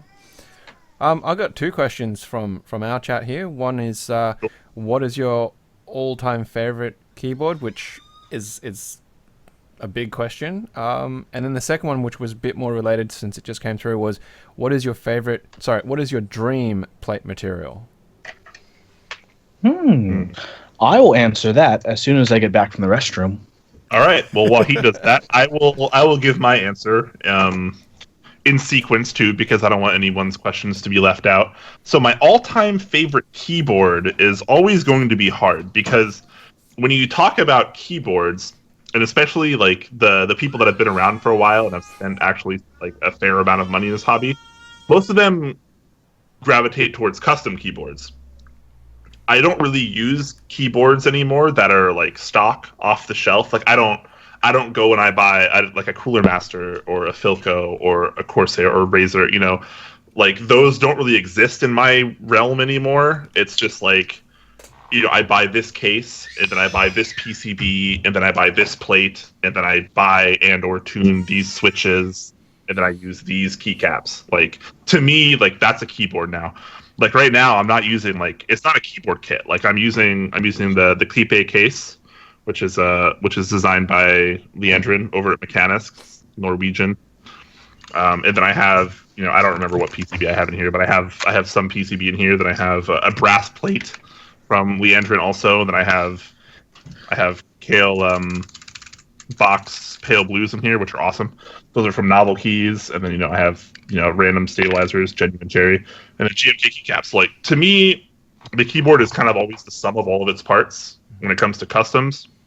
I don't really use stock boards anymore, so it's really, really, really tough to just be like, this is my favorite keyboard or this is my least favorite keyboard, because a lot of people when they ask that question, they're expecting something like it's, you know, the Cooler Master so and so or Razer so and so, because that's what people think of when they think of keyboards, not necessarily a fully built custom from like the ground up.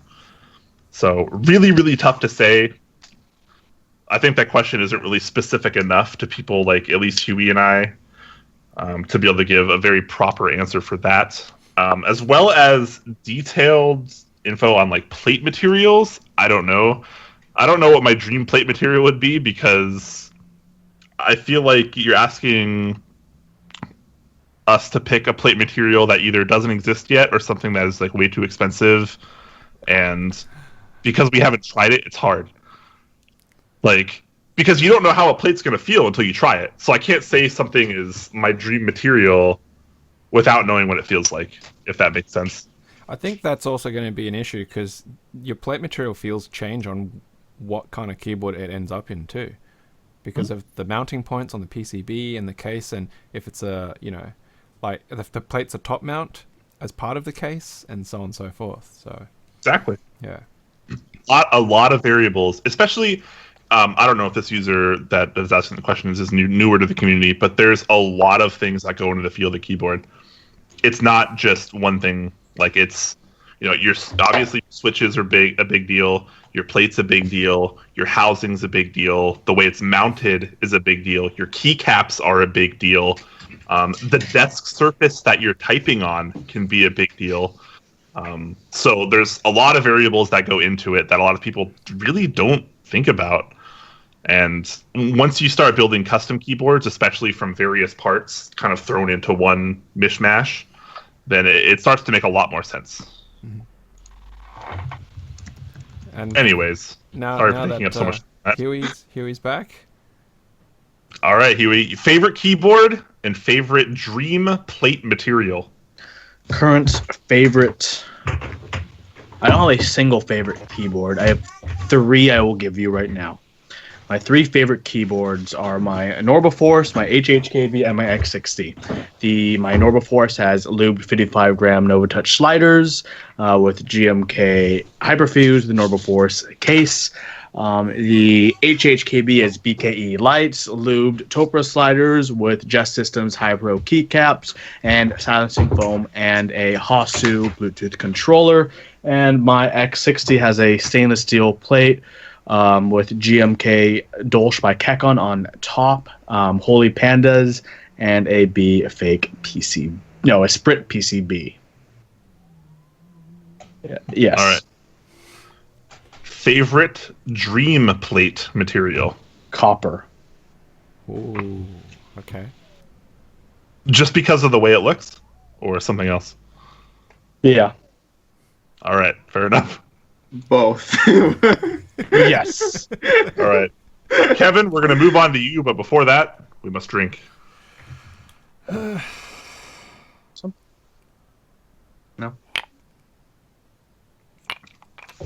Don't sigh, Don. You're way far behind.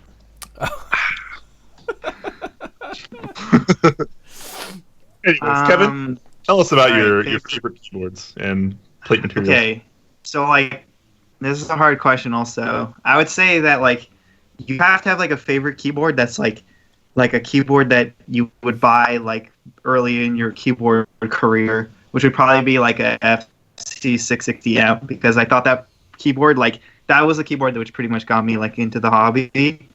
And from there, probably my favorite ever has been this guy, which is what I went to go grab, which is my shit. Is that upside down? No, you're fine. We're good. We're good. This is a Norbauer Nova Touch with purple sliders, lubed, and hyperspheres, and 9009 round 1. It's pretty fantastic. Thank you, Pernicious Pony, for doing all the modding for me. I don't think I'll ever find a keyboard that can compete with this, but I do like my levels a lot, because it's like, I tried to take into account, this is another one which I have. I tried to take into account when I was making these the like mounting point decision, as well as choosing the plate material, which I like. So I like acrylic plates, and then I was really bothered by like a lot of customs how they're in 2 pieces, and then the plate material will mount onto the top piece, which means that it's like mounted like negatively, like it's attached from the bottom up onto the top piece, which, like, in my mind, there's just like less stability there than if it was mounting on the bottom piece. Yeah, it has no stability in the middle. That's not even it's not even an argument. There's just it's only mounted around the edge. So that's why I like took that into account when I was designing my keyboard. And so this is like probably my number 2 is my keyboard, the Level, which will go on Group Buy soon. Nice, soon. Looking forward to it. I'm very excited to be able to build and type on one of those, because I didn't actually get to try it at all at the last meetup. So yeah, I had it there for like a little bit, but I was like in and out of that meetup. Yeah, I saw it for like a split second. There were like a bunch of people around there, and I was like, oh wait, and like I think you were gone. I was like, oh, all right, never mind. I'm excited for Brian to send it to me for the video portion of that review. You wish. No, I'm kidding. That'll probably be the best course of action. Yes. Anyway, what about you, Don? I think you're the last up for this one. I'm going to be pretty boring in that context of favorite keyboard, because I know you will. I don't have a lot of customs, right? I don't own any true custom. I mean, I've got a 60% kit, like the cheapest possible Taobao kit you could put together. I've got 96 key, once again from Taobao, and then I've just got mostly OEM boards. I mean, I've built Ergodoxes and I've built Let Splits and Gherkins and things like that. My favorite, I think, is probably going to be my Ducky Legend, which is my work board. So, you know, I'm typing on it 5 days a week at work, and I spend more time, 8 hours a day typing on it than at home. And so it's nice that I like it. Otherwise, obviously, I still wouldn't be using it. And I think it's because I like keyboards that are zero flex and very little bounce in that context. So it's got a 5mm, aluminium top section, and it's got a steel plate. And I love my Philcos because they got steel plates. For that, going forward into talking about a dream material for a plate, I would have to say something along the lines of either titanium or tungsten. I like heavy keyboards. I like having that mass, and that's why I like the Leopold over the HHKB, because it's got that extra mass, and I think it helps with the sound. You don't get a lot of that light hollowness that the HHKB gets, and that would be with the tungsten, because tungstens are very hard, but yet unfortunately it's a brittle material, whereas the titanium is a very stiff material, so you're going to get a lot less flex, but obviously it's very light. So if you could have a tungsten and titanium alloy, that would be like the best of both worlds. Super rigid, super hard, but a medium weight that would give you, I think, a really great response. So, yeah. Fair enough. It'd just be very expensive. Yeah, I know a lot of people are really trying to gravitate towards the tungsten, but nothing's really happened yet, and I assume it's because it's a little pricey. Tungsten's also really hard to both alloy and mill. because of how brittle it is. So you have to go very slow and very carefully because it fractures so easily. I have tungsten alloy tips for my arrows, my competition grade arrows, and they snap really easily. So if you impact like a hard surface like the frame of a target, or if you miss and you hit something like that, it's very easy for them to just break off entire chunks and chips. In that context, if you have a case and it's made out of tungsten, or even a lot of the common tungsten alloys, and you drop it, it would not surprise me if an entire corner chunk would just break off that. And the mental anguish, I think, would be absolutely astronomical for a lot of people. So you got to think about that kind of consideration. Yeah. Sure. We had a question from a while ago that I didn't address, but this is from like 20 minutes ago. I'm going to get to it now just to make sure we're thorough here. Gert Tractor says, I'm thinking of lubing the Cherry MX Silvers in my Race 3. I really like that board, just could be a little smoother and lighter and it would be perfect for me.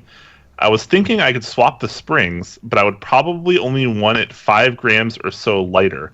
The problem is, I don't know what spec the stock springs are. Will lubing them make them feel lighter at all? So, a lot of things to think about in this question. So, for starters, lubing doesn't necessarily make it feel lighter. Lubing makes it feel smoother. Conversely, there was a lot of in the past there was a lot of resistance in Cherry MX switches, which you could argue contributes to a little bit more weight. Very arguable. Very arguable. So if you remove that scratchiness, you might get a slightly lighter feel. Like, for instance, if you take, I don't know, Cherry MX Reds and Gateron Reds, Gaterons being objectively smoother than Cherry MX Reds, Gaterons might actually feel lighter to you. Even if they're not, they might perceptively feel lighter to you. So that could be a course of action, but I would not imagine that lubing them would fix your problem if they are too heavy for you. You might want to consider different springs or different switches if at that point. You ask, or you don't really ask, but you state you don't know what spec the stock springs are. They are 45 gram actuation, which makes them roughly 55 to 59 gram bottom out. Usually in that 55 to 57 gram bottom out range. So if you got, let's say, 50 gram springs, like Korean springs, bottom out force is usually how they're measured. So if you get 50 gram springs, they will be roughly 5-ish grams lighter than the ones you have now. So that could also be an option for you. But I don't necessarily think lubing them will make them feel lighter enough for you if you want them 5 grams or more lighter. Can I just throw in some science there? Absolutely. So physics. So absolutely. The overall force equation from a very simplistic point of view for a key switch activity is going to be the spring resistance, and then you have to take into consideration the coefficient of friction. And then, of course, that is counterbalanced by the weight of the keycaps. Because if you have a really heavy keycap, right, it's going to already start depressing the spring. So your starting point of force on that curve is going to be higher. Now, what Brian was talking about with the lubrication and making it feel like it's lighter is because you're lowering that coefficient of friction. So if you have a really rough, scratchy switch, and let's say it has a 1 Newton force of coefficient of friction, you have to overcome 1 Newton before you start to feel the spring.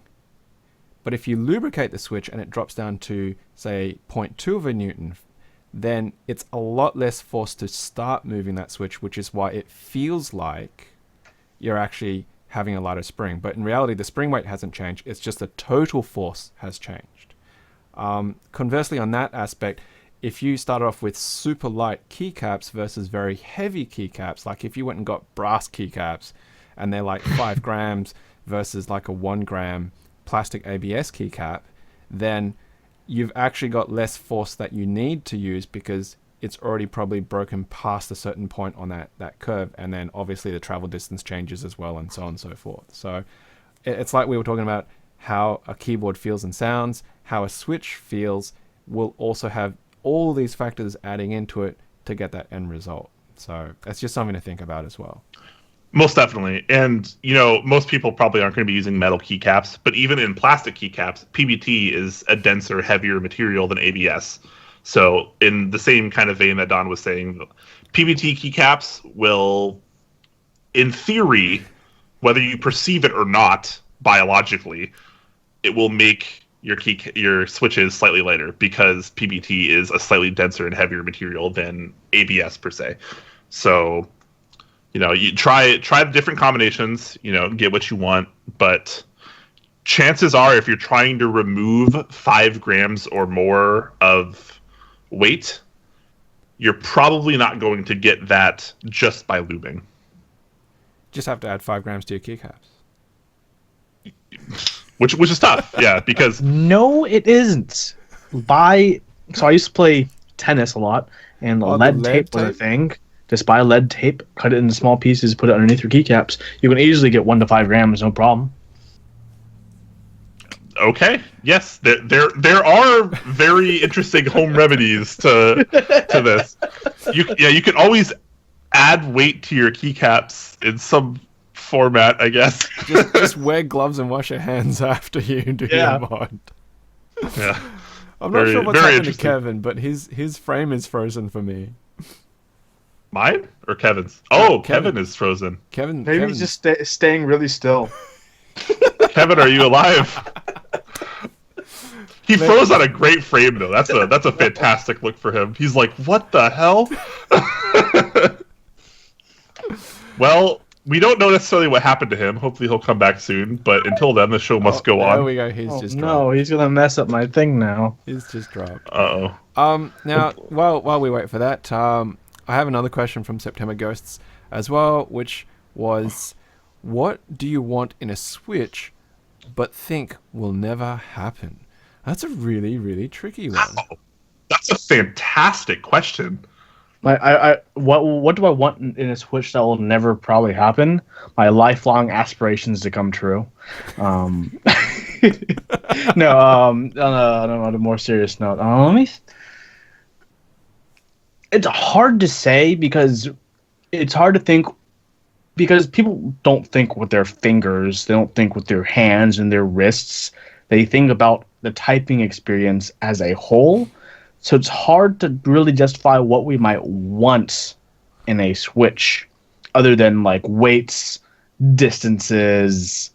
Like it's easy to say like, oh, I want a bigger bump at the beginning. But as Brian has pointed out, sometimes for some people, BKE bump might be too intense. So it's hard to like really know what to ask for without knowing how we type better. If that makes sense. I know it's a really BS answer, but it's definitely has a lot of considerations behind the psychology of what you want and why you want it. I'm gonna fix the thing. That's fine. Yeah. You want to try re-inviting? I just did. It didn't work. Yeah. Anyways, while we hopefully wait for Kevin and QE fixes this, I will give my answer for the question.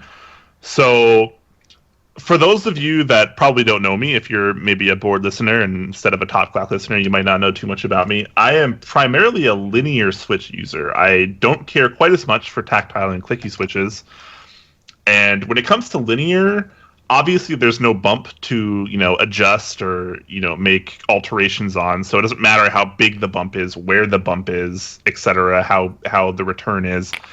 What matters is how smooth the switch is, how the spring feels, how it acts and sounds against the plate material and inside the housing.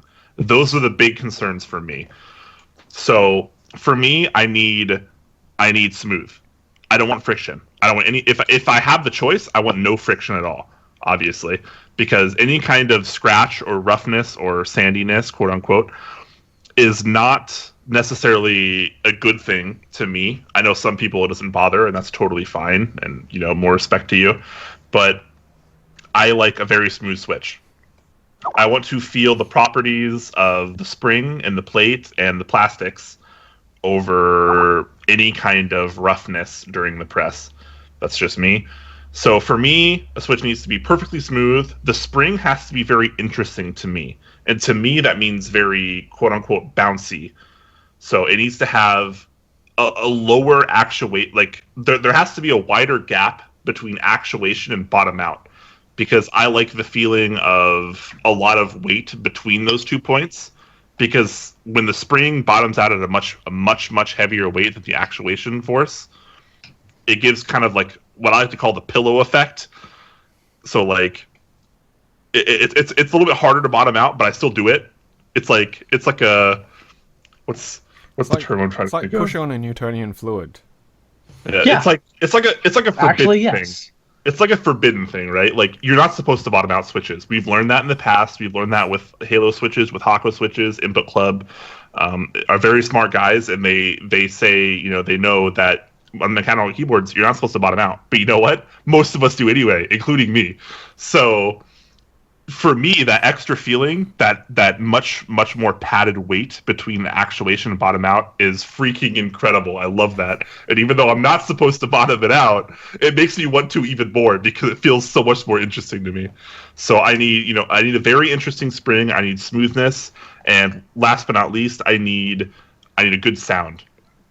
Plate material matters a lot. The housing matters a lot. Whether it's high or low profile matters a lot. How much resonance inside the case there is matters a lot. So I need a nice deep tap. That's what I need. I don't want it to be loud. I just want it to be a little bit more muted, a little bit more of a thud, a little bit tappy, if that makes sense. I think Kevin might be back. Something about his connection. Okay. I can't actually see, because if I open the chat, everything will also be messed I'm on it. I'm going to try to invite Kevin back. I can see what he's been saying. Hopefully this will work. Well, while that's happening, talking with about that aspect, Brian, that you want that forbidden, not quite bottom out. I think guess I it did. Means hey, welcome back. I did it. Did the layout on the Skype call get all whack? Yeah, don't worry. I got it. That was my plan the whole time. Yeah. Unfortunately, when people leave and/or come back, it really destroys the layout. But Huey's a professional, and at Top Clack, obviously everyone here knows we're professionals, so we adapt as much as we can. Anyway, Don, please continue. I was just going to say that you could think about like a hydraulic switch. That would be a really interesting switch design. I mean, in the chat for our side, somebody said, you're talking about like a bounce back kind of thing, and Gert Tractor is saying using magnets because they'll get progressively more resistant towards the bottom, which would be true. But a hydraulic would work in a very similar fashion, because depending on the fluid that you use in your hydraulic system, right, some fluids have a range of compressibility before you hit a level of incompressibility, right? Water is extremely hard to compress. Gas is relatively easy to compress to a certain pressure. So if you had an actual gas hydraulic switch, then you would get that ramp up, that exponential ramp up that you're looking for, and it would prevent you from ever bottoming out unless if you were just absolutely pumping that switch to the point And I don't know if you know about Quakeums, but Quakeums absolutely pumps that switch.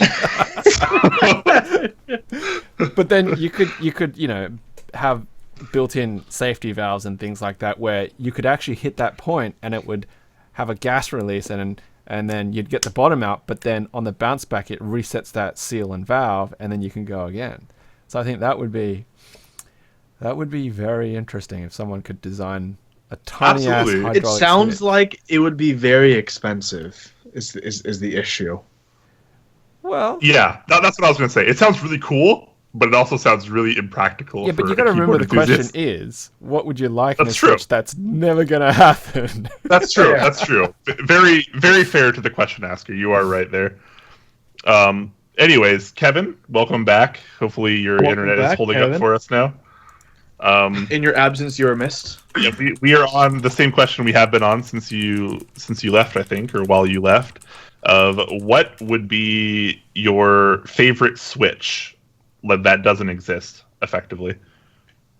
A a Model F switch that's lighter weight than a Model F switch, so that it doesn't smash my fingers up and make my fingers tired, but I can still use a Model F switch, which is like the coolest switch ever. Very fair. Model F is very cool, and for those that aren't aware, Kevin does not like heavy switches. My fingers are delicate, okay? Kevin is a delicate flower, and he needs very light switches to type. I ordered like the Model F Group I, the remake from that dude on modelfkeyboards.com. Yep. So that should be coming first quarter of 2018. We'll be pretty hyped. Just like it was supposed to be coming first quarter of 2017. Don't 2016. Original and 2016. Yep. I'm hopeful that he's going to come through.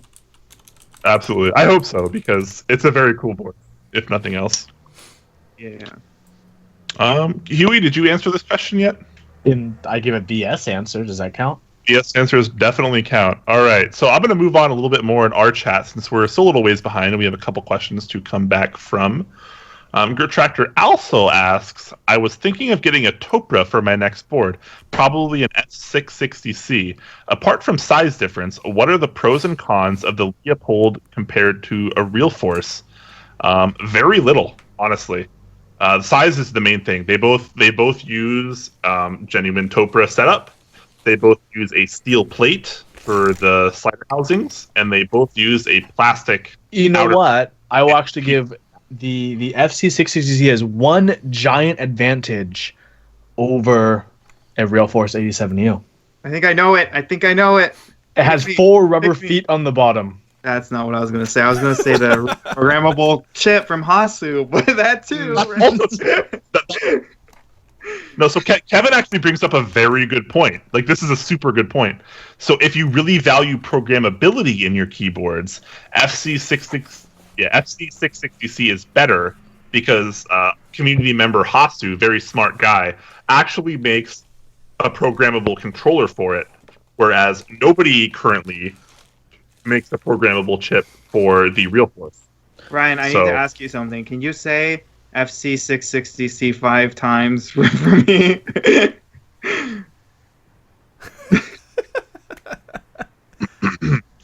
FC660C, FC660C, FC660C, FC660C, FC660C. Got it. So close. Top Clack represent. Good enough for how drunk I am. I'm okay with it.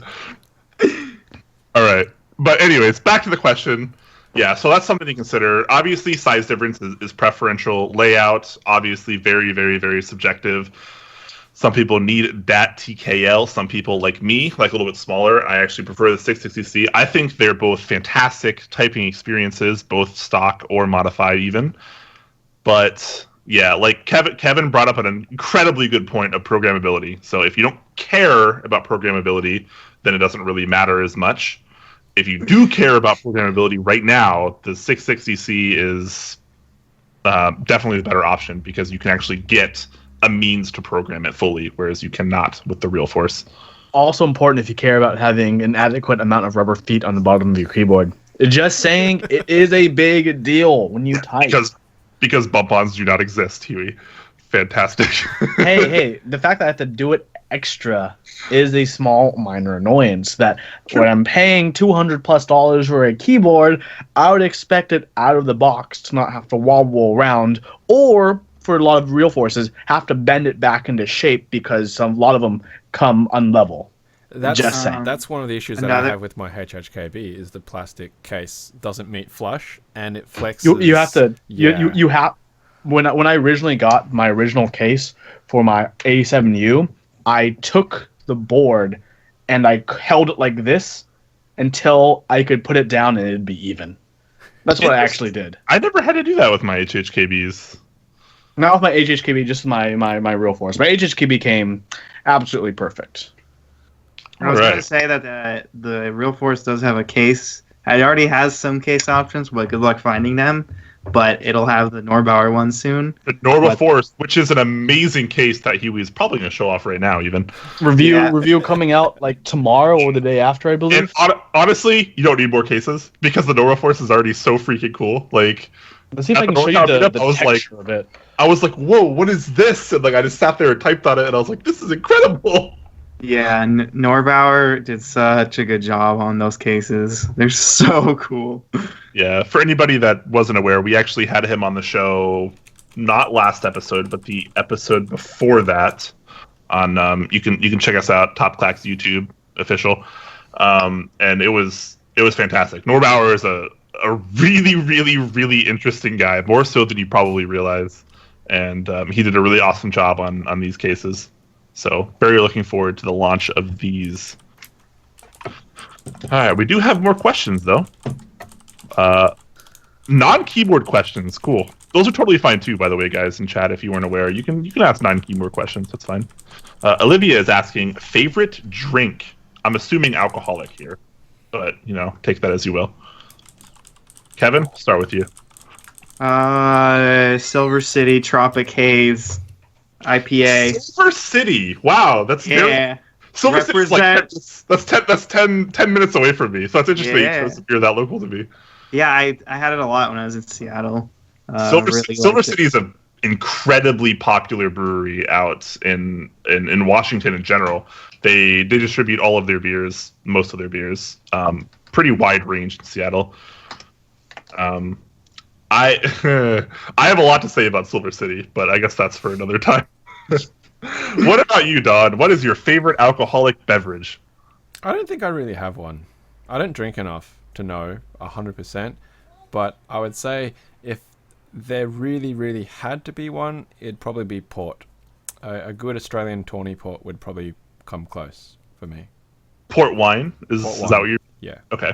So for those that don't know, port wine is a rich kind of sweet wine. It's also referenced as dessert wine. Sometimes it's a fortified wine. Yeah. It's fortified. That's the word I was looking for. It's very intense and often kind of sweet. They do vary a bit from European port to Australian port, obviously because of the different grapes and stuff like that, and the style that's used to make them. But Australian port are some of the best out there. Oh yeah. Huey, favorite drink? Gin and tonic. Gin and tonic. That's simple.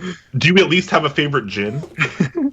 The one I had last night was actually really good, not gonna lie. You know how classy Olivia is. She's not looking for half-ass answers here.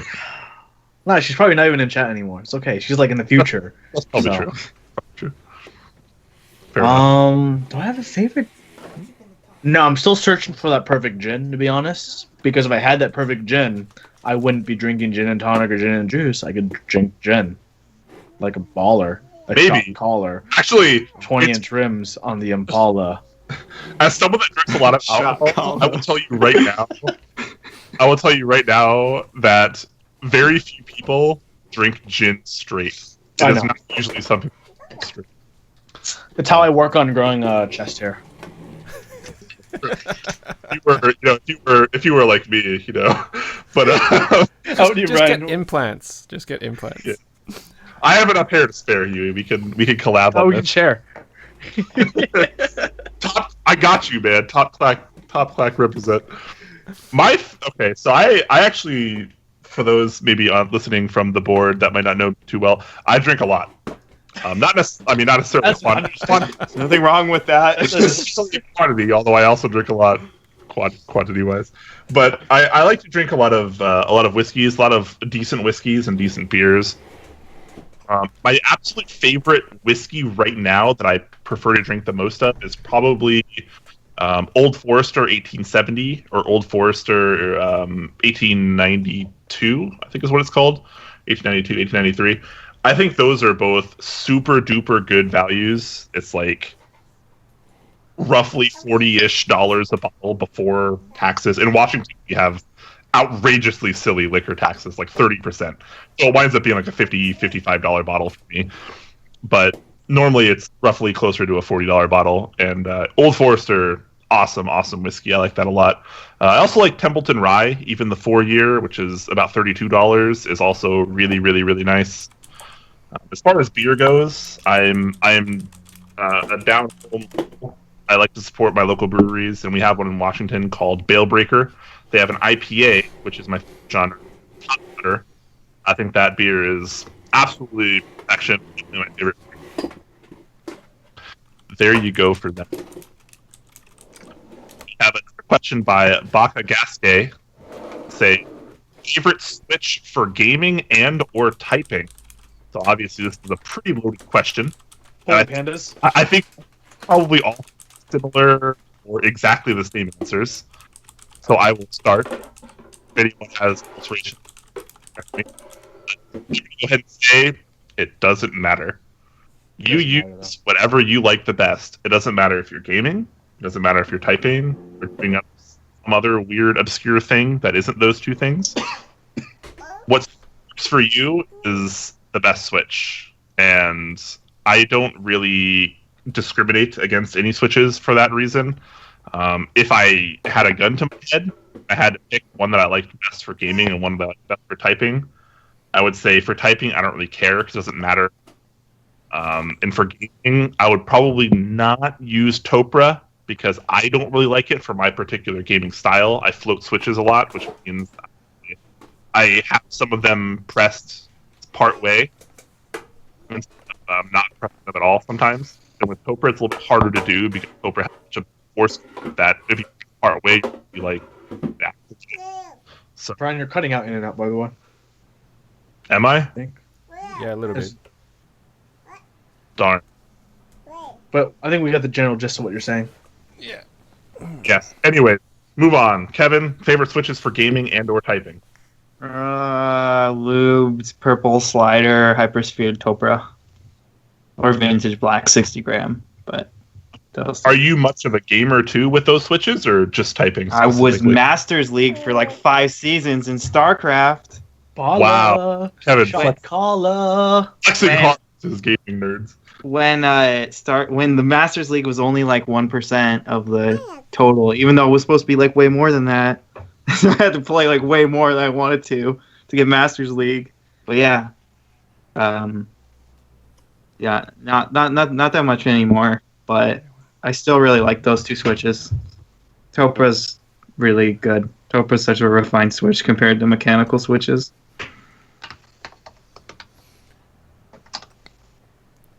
Were you all about that 6-pool build? I played Protoss and I like rushed every single every game like every game. Nice. And it worked because I got to Masters like 5 times. So. Well, I got some comments coming from our side. So going back to the alcohol thing, Uncle Val's Gin apparently is very good, and Alberta Premium Dark Horse Rye, supposedly. So what has been suggested by September Ghosts. And then M47 has a question, which I think is actually a really interesting one, which is, what do you think is the best way for a new member of the keyboard community to contribute to the community? Wow. That is a great question. This guy is coming up awesome. with a few good questions, I think. All right. All right, who's going to start this one out? I'm gonna start with Be that. involved. Don's going to start Go it for out. it, Don. Yeah, and Huey's kind of put me in that by saying be involved. What I mean by that is, if you're new, don't be afraid to ask, right? Don't be afraid to ask questions you don't know about, and don't be afraid to share things that you've just learnt. And what I mean by that is, a lot of people will often be like, I don't want to say this because it's like probably obvious or common knowledge. It's not, because if you've had to ask it and learn it at some point in time, someone new who may have joined just after you might end up wondering the same question, but not having the, I suppose, guts to ask because they're new in the community. So don't be afraid to share. And because everybody else is simply just going to go, yep, exactly. Or they'll expand on it and give more information on whatever it is. So I would say they would be my top 2 things to do as a new community member. Most definitely. Along the same vein as Don, One thing that I did when I was new to the community, just because I'm used to doing this for hobbies, I was a PC enthusiast before, and I kind of carried over a little bit of that with me to the mechanical keyboard community. Um, I was really aggressive in asking people questions that were smarter than me. So I would find people that knew like substantially more than me, and I would just pester them like all day long. I would ask them stuff, and like usually they'd be nice enough to respond, and I would just take notes, and I'd be like, okay, give me this information, give me that information, like, and I would just build up like an overall kind of knowledge base, because when I came into the keyboard community, you know, like most people, I didn't know anything. Like I came from the PC community where I was really smart, and like I helped a lot of people, and like I knew a lot of stuff. And then I was like, keyboards, what is all this? Like, I don't know what all these switches are, or like what all this stuff is. You mean everyone doesn't use Razer and Corsair every day? Exactly. I was like, yeah, exactly. Because I had a Cooler Master Quickfire TKL with MX Blacks, and that was like my entry mechanical keyboard. And I was like, what? Okay, what do I do here? And like, I would browse RMK a lot. Like, I would look at all these pictures and read all these posts and gain information. And then like, there'd be specific people that would comment more than others, and they would at least appear more knowledgeable. And so, you know, I'd kind of follow them around, almost stalk them, and I'd be like, okay, this person's saying this. It's probably right. They seem pretty reputable. And then like whenever I'd have like a more in-depth question, I would PM them, and I would be like, hey, like, can you like answer this for me? Like, what are your thoughts on this and that? And usually they'd be nice enough to respond. They'd be like, okay, so here's this and this and this. And I learned a lot that way, like a lot. Like I gained a lot of mechanical keyboard knowledge over the course of like a month or less, just because I was really persistent in like hassling these like really experienced active members. You know, Brian, to expand on that, for a lot of people who join now, they actually have a really big advantage, which is the proliferation of Discords and Slacks. Yeah, absolutely. So many communities you can join, and you can just ask the public forum and get basically an instant answer. You know, whether it's the main RMK Discord, our Discord, the Slack for this, the Slack for that, the Discord for this, Discord for that. There's a lot of places where you can ask people now, including Reddit, including Geekhack, including Desk Authority. So, like I said, like Don and Brian are saying, get involved, ask people, learn. Learning is the biggest thing you can do to really contribute to community and pass on that knowledge. Like Don said, if you had to learn it, if you had to ask about it, someone else is going to have to do that when they join. And the easier it is for people to learn, join, and get involved, the bigger our community can grow in a more positive, influential way. Be right back. You do you, boo. How do you, Kevin? Do you have any other tips about getting involved? Create content. Be a content creator. Yeah, that's a good one. And it doesn't have to be like super crazy content. A lot of people, Brian still does it, but like Brian and I, we both started out doing just text reviews, self posts on RMK saying, hey, like my first review I think was like an FC660C. I was like, hey, I got this keyboard, and here's like 8 paragraphs about what I think about it and the different factors. That's all I started with, and that's for a lot of people really informative. So learn, share, and if you can or are willing to, create. I mean, it's so easy to do YouTube these days, or Twitch, for example. Like when I started our YouTube channel, my first review was a switch tester, right, on a 720p webcam, which now is the baby cam. But like, I looked back at it the other day while I was cleaning up my my OBS folder, and I saw it, and I was like, blowing it up on my 2K monitor, because when I first started, I had a normal 1080p. It was so horrible. But yeah, I know that feeling. But you know, we're a year down the track now, and I've done over 100 videos, and you know, we've got over 1,000 subscribers, and it's slowly growing, and all it takes is for one person to come along, see a video, see a review, see a build stream or whatever, and they have to write one comment which was, this helped me. That makes it all worthwhile. You know, I did my Gherkin build months ago, and I get random comments like, I've saved this video because I've just bought a Gherkin and I'm going to reference this. That makes me so happy to get that kind of feedback, because it means my content is helping somebody whenever that comes along, you know. So you could be that guy too. It's funny you mentioned that. My first, I think my first review was on funny enough, we mentioned earlier, a Magic 468. It was that or one of my other earlier keyboards. No, it was a different keyboard. Maybe it was like my Compact SQ or something. But my first like 10 reviews were all shot with an iPhone to record the video. And it wasn't like one of the nice iPhones we have today, you know. It was like an iPhone 5 or iPhone 4 at the time. So it was really old, really kind of grainy footage, and it wasn't great.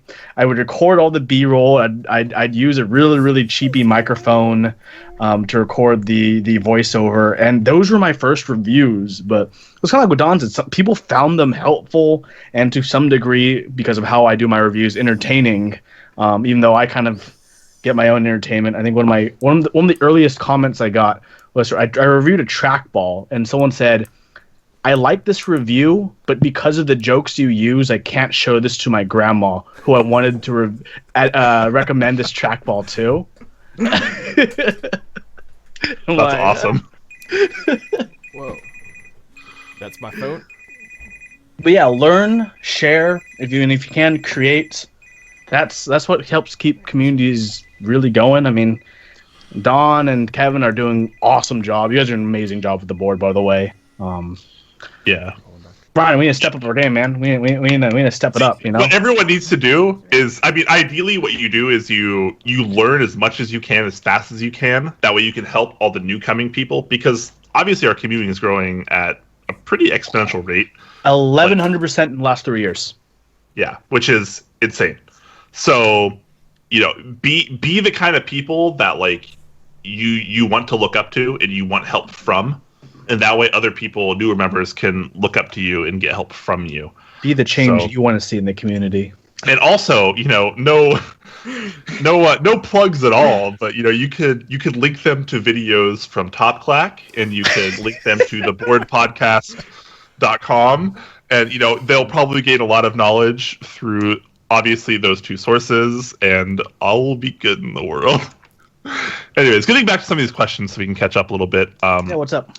Earlier, Bug Whisperer asks, I'm planning on getting a real force this year, and am I going to hate myself for not getting in on the Norba force? Yes. Yes. So actually, I have something to say about this. So when we talked with Ryan on our episode for his episode of Clack, he brought up that, you know, a lot of people were asking, will he bring back the Norba Touch? And he's like, no, because there's no longer any more keyboards that Cooler Master produces that fits the Norba Touch, which makes sense. So how does that relate to the Norba Force? That relates to the Norba Force because Real Force is slowly going to be phasing out all their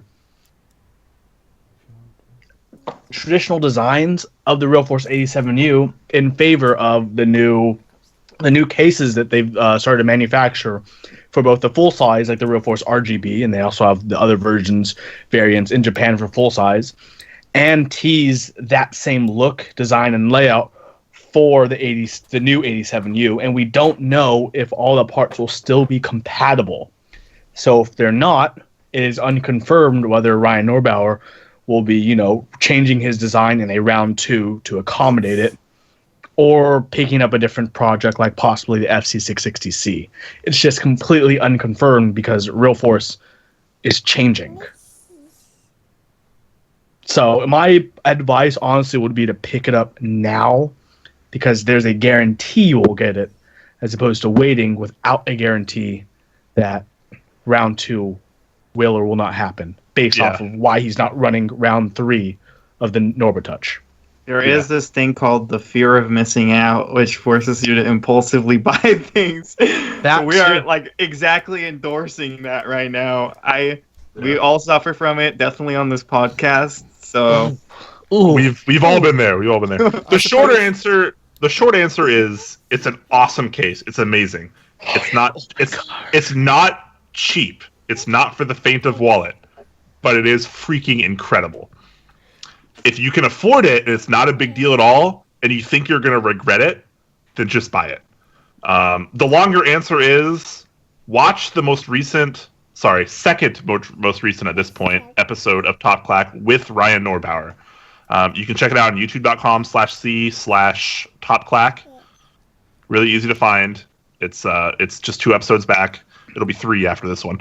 But yeah, we had Norbauer on. He's an awesome guy. He talks a lot about his products and his life, and maybe that'll give you what a life if you do or do not want a Norbaforce, but you do. It's a really cool product. It's really, really cool. The only other option left after that is to pay scalping fees on Mech Market. So yeah, if you wait, you're gonna regret it because then when you want one later, you're gonna be spending like $100 or $200 more than you would have originally. I mean, and you can still pick up one of the anodized versions, which Norbauer even stated were his favorite versions. He actually prefers the black and silver anode over all the powder coating options. So and that's only like what, $260 or something. Like it's high, but it's not terribly high. It's fair enough. The powder coating options are a little bit more expensive for lots of reasons that he discusses in the show, which totally makes sense. So it's 6.5 magic touches. I measure my keyboard. Is that our new measuring stick? Like how bad was the dictator is how many Hitlers, but now it's how many magic touches? How many mechanical keyboards can you actually buy for this product? instead of the Big Mac index that we use for countries? Yeah. Actually, but no. What kind of index should we be using? I mean, are we talking about should it be a Gatoron index? Should it be a Zelio index? Should it be?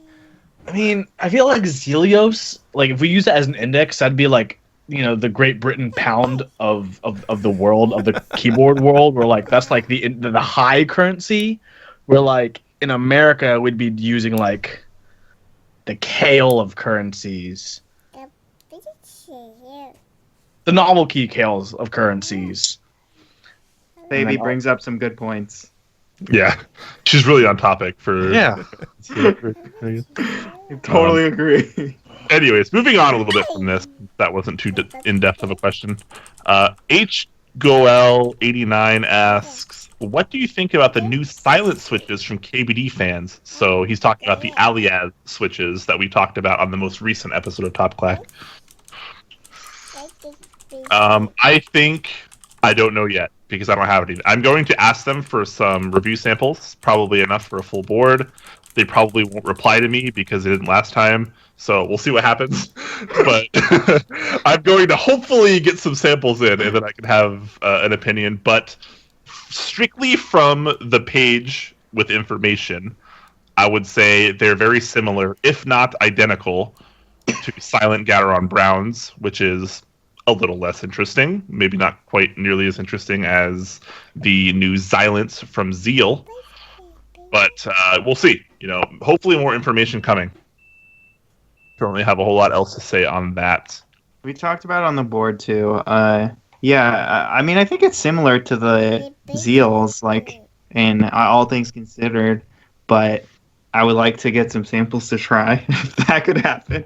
We went along a similar route, so hopefully you don't not reply. They actually show the stems and the tactility legs and how much curve it has versus an MX Clear, and strictly based on the look, the MX Clear has a much more prominent tactility than the Alias.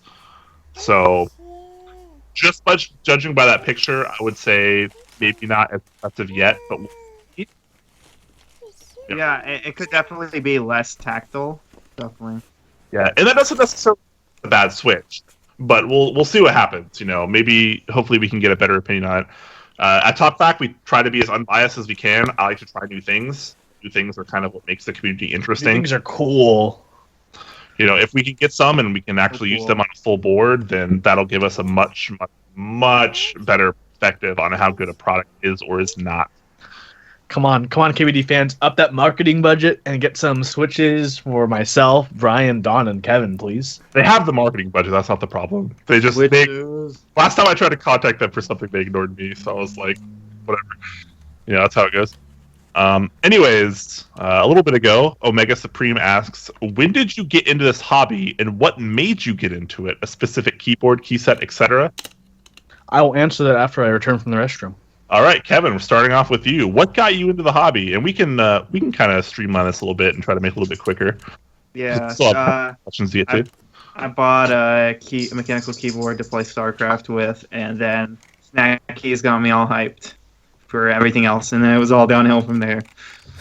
What keyboard was it? What actually made you make the connection between just it being a keyboard and you wanting to join the community? I bought the FC 660M. Good keyboard. Strongly recommended for beginners. Yep, Leopold does some nice stuff. Fair enough. What about you, Don? What brought you into this? My team lead at work sat on the other side of the cubicle, and he had a DAS 4 with MX Blues, and I was having problems typing on the Dell Rubber Dome really thin client type keyboards because I was double tapping and chaining caps lock. Well, not caps lock, but capital letters like at the start of my sentences. So I was working as a tech writer.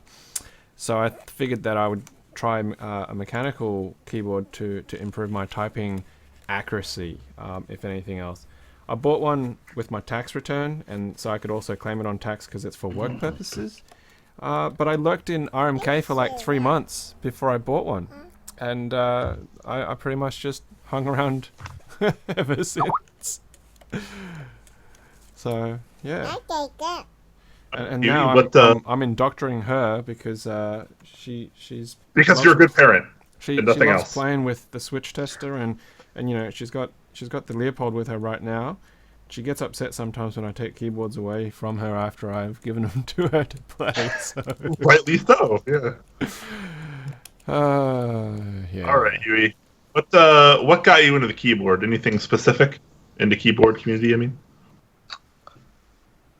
I first learned about the community right before I entered college. I was like, I started learning about Model M's and old keyboards. I'm like, I found this community of people who just use Model M's and Model F's. I'm like, oh, these are really cool old style clicky keyboards. I wish I could get some of these.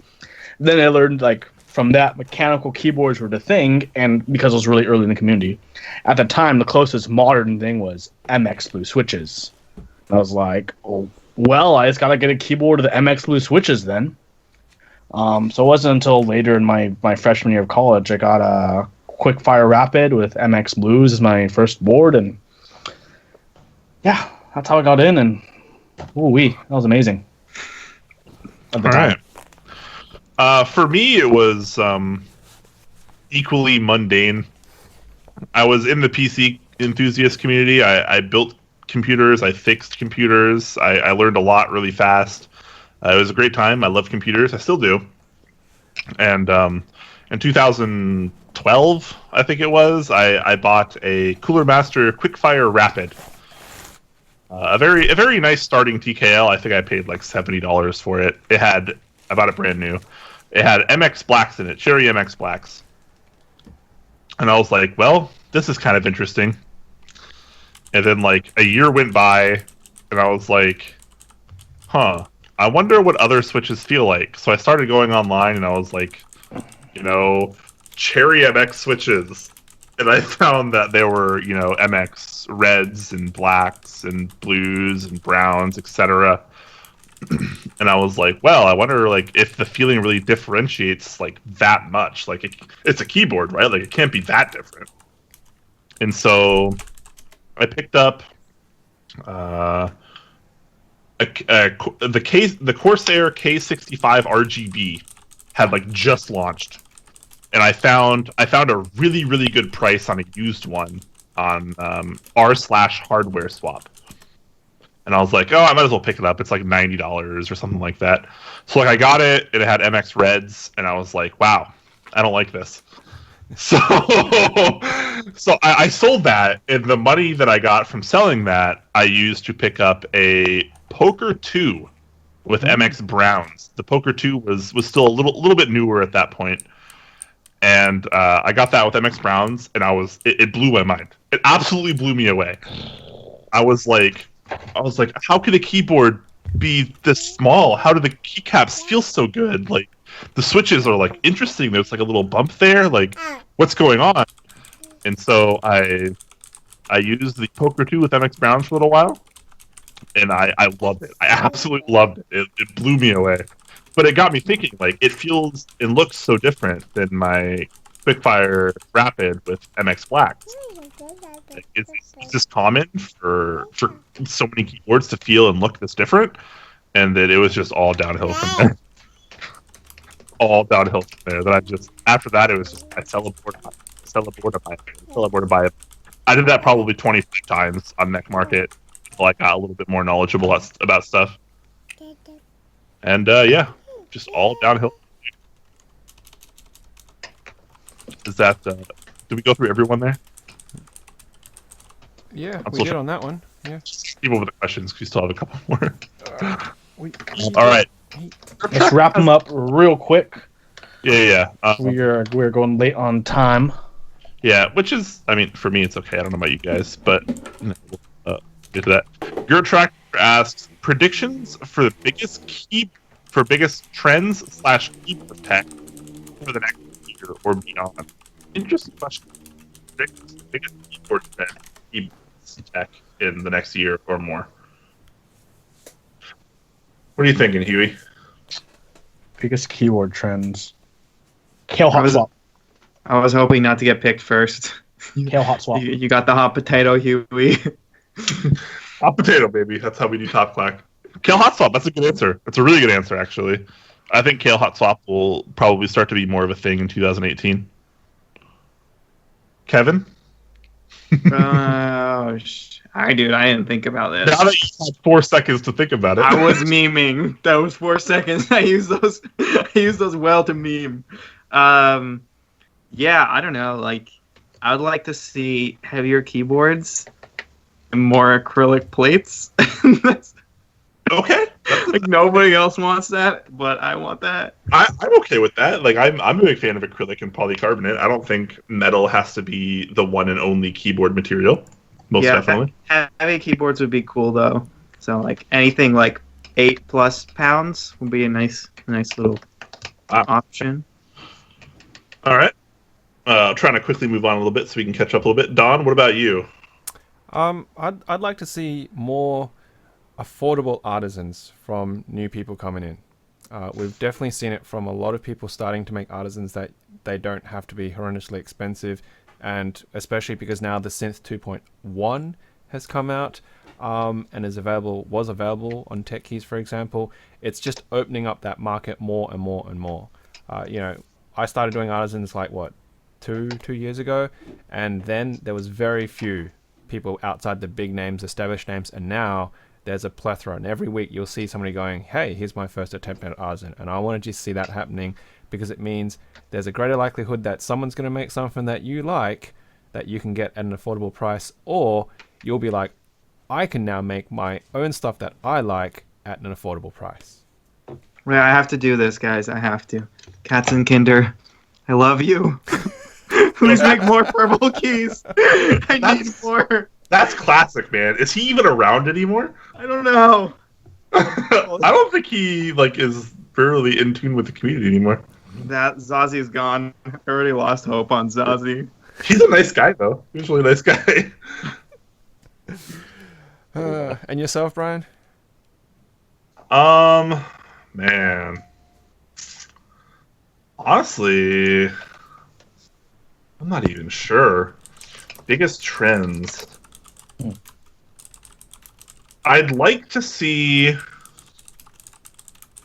more focus on switches and switch modification, I think.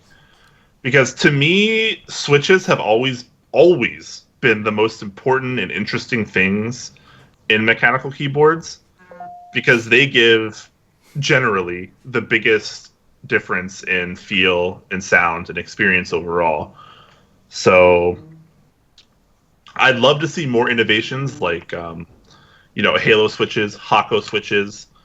Even though Panda switches didn't turn out amazing, I'm still I love the fact that they actually took on the project. Zizbin27, shout out to you guys, because Panda switches, even though they didn't turn out perfect, they were still a very cool addition nonetheless. Yes. And I'd like to see I'd like to see more of stuff like that, like community designed switches, vendor designed switches, things that really like alter how we see keyboards.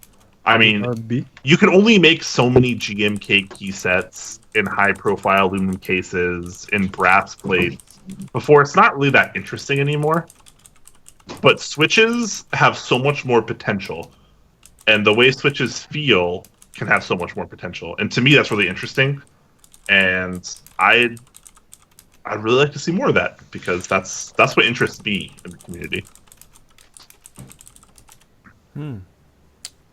Cool.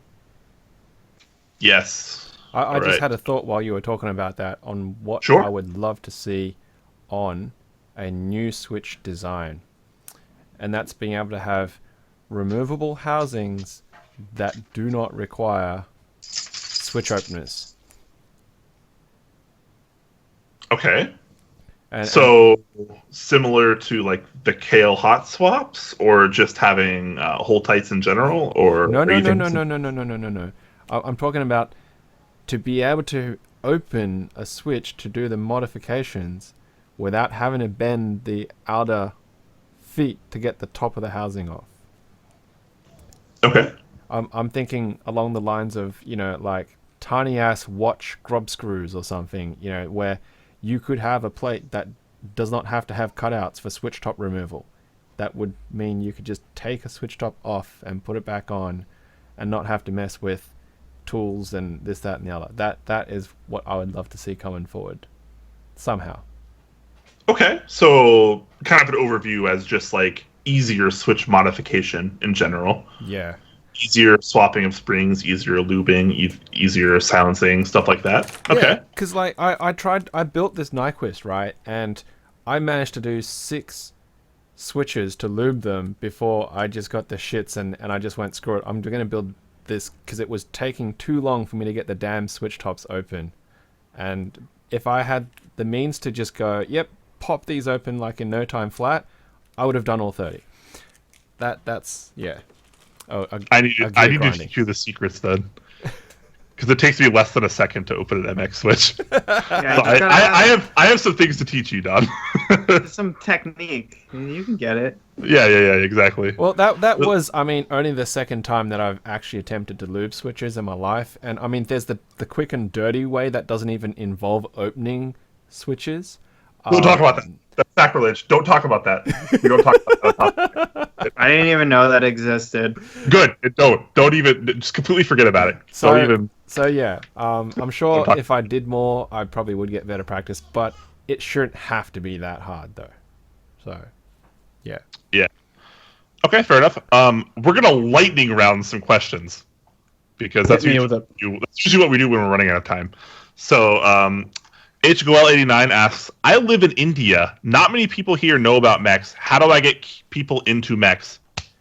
Meetup is the best way to get budding enthusiasts into mechs. Viral. Hands down. Before that, show them RMK. Show them RMK. If they're PC enthusiasts, whatever, show them RMK, and they'll be like, that's cool, or they won't. Pretty simple. And if they are, be like, hey, let's do a meetup. It doesn't matter if it's 3 people, 5 people, 100 people. It doesn't matter. Just do the meetup. Meetups are always awesome. You need a viral Bollywood video on mechanical keyboards. Please. Yes, please. Please. Actually, wait. That might have been our last question. Nobody tagged us after that question. Holy crap. Do we have any more questions on your end, Don? Someone had asked, will affordable 3D printing allow making custom caps more of a thing soon? And can you copyright keyboard layouts? Now, I already answered them in chat, in that I don't think it's really feasible to copyright. You can trademark layouts if there's a brand and association that you created and you have 100% ownership of it. But copyright's really hard, because you've got to demonstrate that you were the first ever to create it and nobody else had ever, put it down somewhere. And then as for the 3D printing thing, for fused deposition, like the plastic layer type, I'd personally don't believe it's a feasible way to manufacture a lot of caps at the right quality without a lot of pain in the ass process. It's just faster to sculpt and cast because you can make like 25 molds and then cast all 25 at once. Whereas with the liquid resin type printers, you can definitely get the quality and detail much better, but of course it's still faster to make one on a printer and then cast those suckers rather than print them every time. So not yet. All right. Yeah. Now, somebody did ask a non-keyboard related question about if cryptocurrency bubble or cryptocurrencies in general is something that is still going to be a thing, or if it's going to go pop and everyone's going to be very poor very soon. Well, for someone that's been in the PC community for a while, I don't know if you guys remember, but back in 2014, the same thing happened. Cryptocurrency became huge. Bitcoin, Litecoin, Dogecoin, they were massive in 2014, and then it all went crashing down. So you're kind of flipping coins here at this point, I feel like. But, a lot of people are super into it, and they're really putting their faith and money behind it. I don't know, man. It's questionable. Mm-hmm. I don't have a ton of information on it after that, but that's about what I have. I like that answer. Lightning round, let's go. Hell yeah. Nice and creamy. It's an honor to have you in the chat, by the way. Thank you for joining us. He asked, best innovation / design of 2017. So you might have tuned in a little bit late, but that was actually one of our discussion points a little bit earlier on that you can check out in the video later on YouTube. So we talk a little bit about, what we think our best and worst innovations and designs of 2017 are. So you can definitely check those out there, so we don't have to repeat them at the moment. Holy pandas. And move on. Holy pandas were one of them. Gert Tractor forgets to tag us, but he asked a question. By the way, if you want to ask questions, you got to tag us, man. Like, that's by far the fastest way, because we see it in the chat way, way faster. So at Top Clack, then your question. Anyways, I'm going to answer this anyways, because it's pretty close to the end anyways. So Gert Tractor asks, does lube on the Switch friction points ever wear out over a long time? Like, does it run off the plastic, leave them stock again? Technically, yes. Lube will always wear out over time. It's just a matter of how much time it takes. Krellbit, a popular Switch modifier in the community, likes to argue that if you use a blend of lubes, like for instance, like thin or thick blends from Tech Keys or Zeal, etc., they will separate over, a year or 2 or 3, and that causes some, it causes some issues that aren't quite as satisfactory. But it's totally up to you. If you feel like relubing a keyboard every couple of years, then maybe it might not bother you. But I wouldn't worry too much about that. I would never not lube a keyboard because of that, personally. Mm-hmm. Anyways, I think we are completely caught up on questions our end. Do you have anything else on your end, Don, or should we start? Somebody asked me, do I have a cable draped over my head? And the answer is yes. And the reason is because that it's going over me, so it's not going across the back of my neck. But and then one last real question is, what is the worst thing about mechanical keyboards? I would say the worst thing about mechanical keyboards is having to defend why I use one at work. That would be the worst thing. Interesting question. Worst thing about... So we've talked about it in the past on Top Clack before. In my opinion, still don't really change that much. But I think the best and the worst thing about mechanical keyboards is the community. I think the community is simultaneously both the best and the worst thing. Yep, we've talked about this at length. Yeah, and we've gone into detail about it before, but so I'm not going to talk too much about it now. But yeah. Brian's the worst thing. I am easily the worst thing in mechanical keyboards by far. It's not even a question. I actually have a passionate answer about this. I wish that artisans could just be I wish there was enough for everybody to have every artisan, because I love artisans. Yeah, and not to take too much time here, but artisans are becoming more accessible.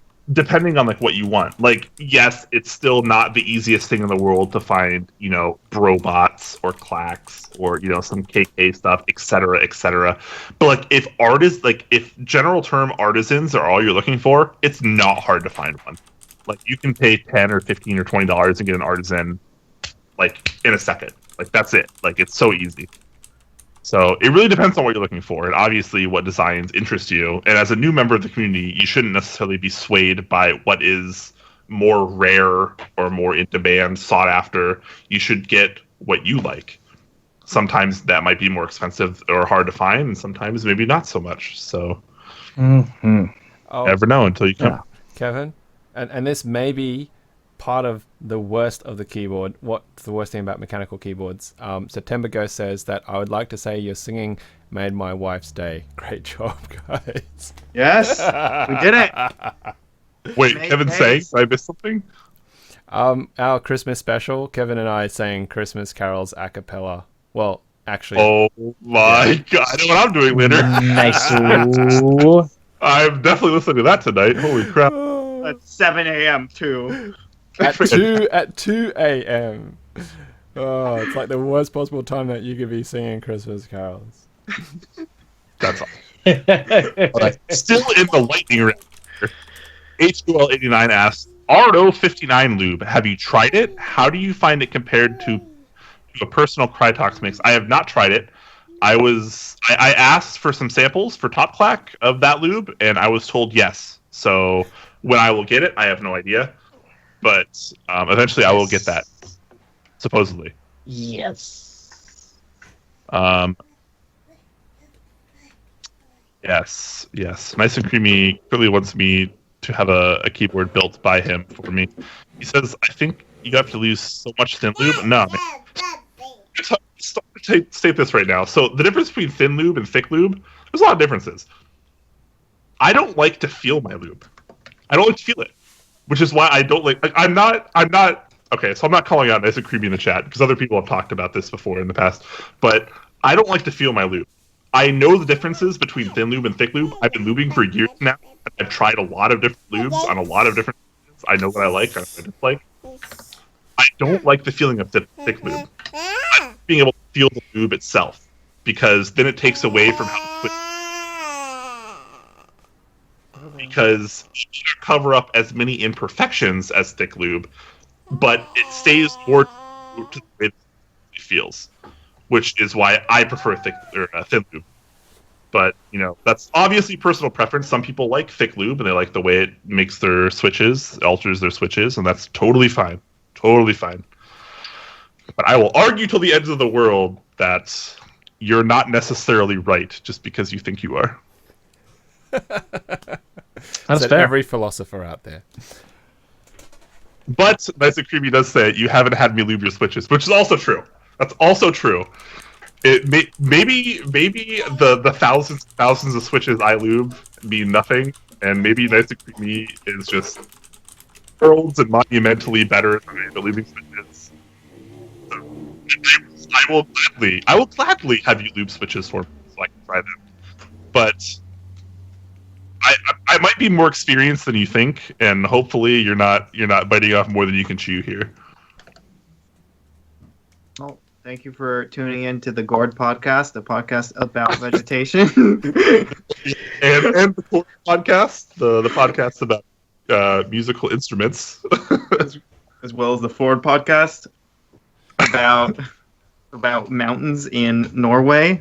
As well as the Ford Podcast about cars. And don't forget about the Nord Podcast, all about the North Europe. Nord race. Those Nords. Nord Master Race, baby. Nord Master. It's about the Nords in Elder Scrolls, okay? Get it right.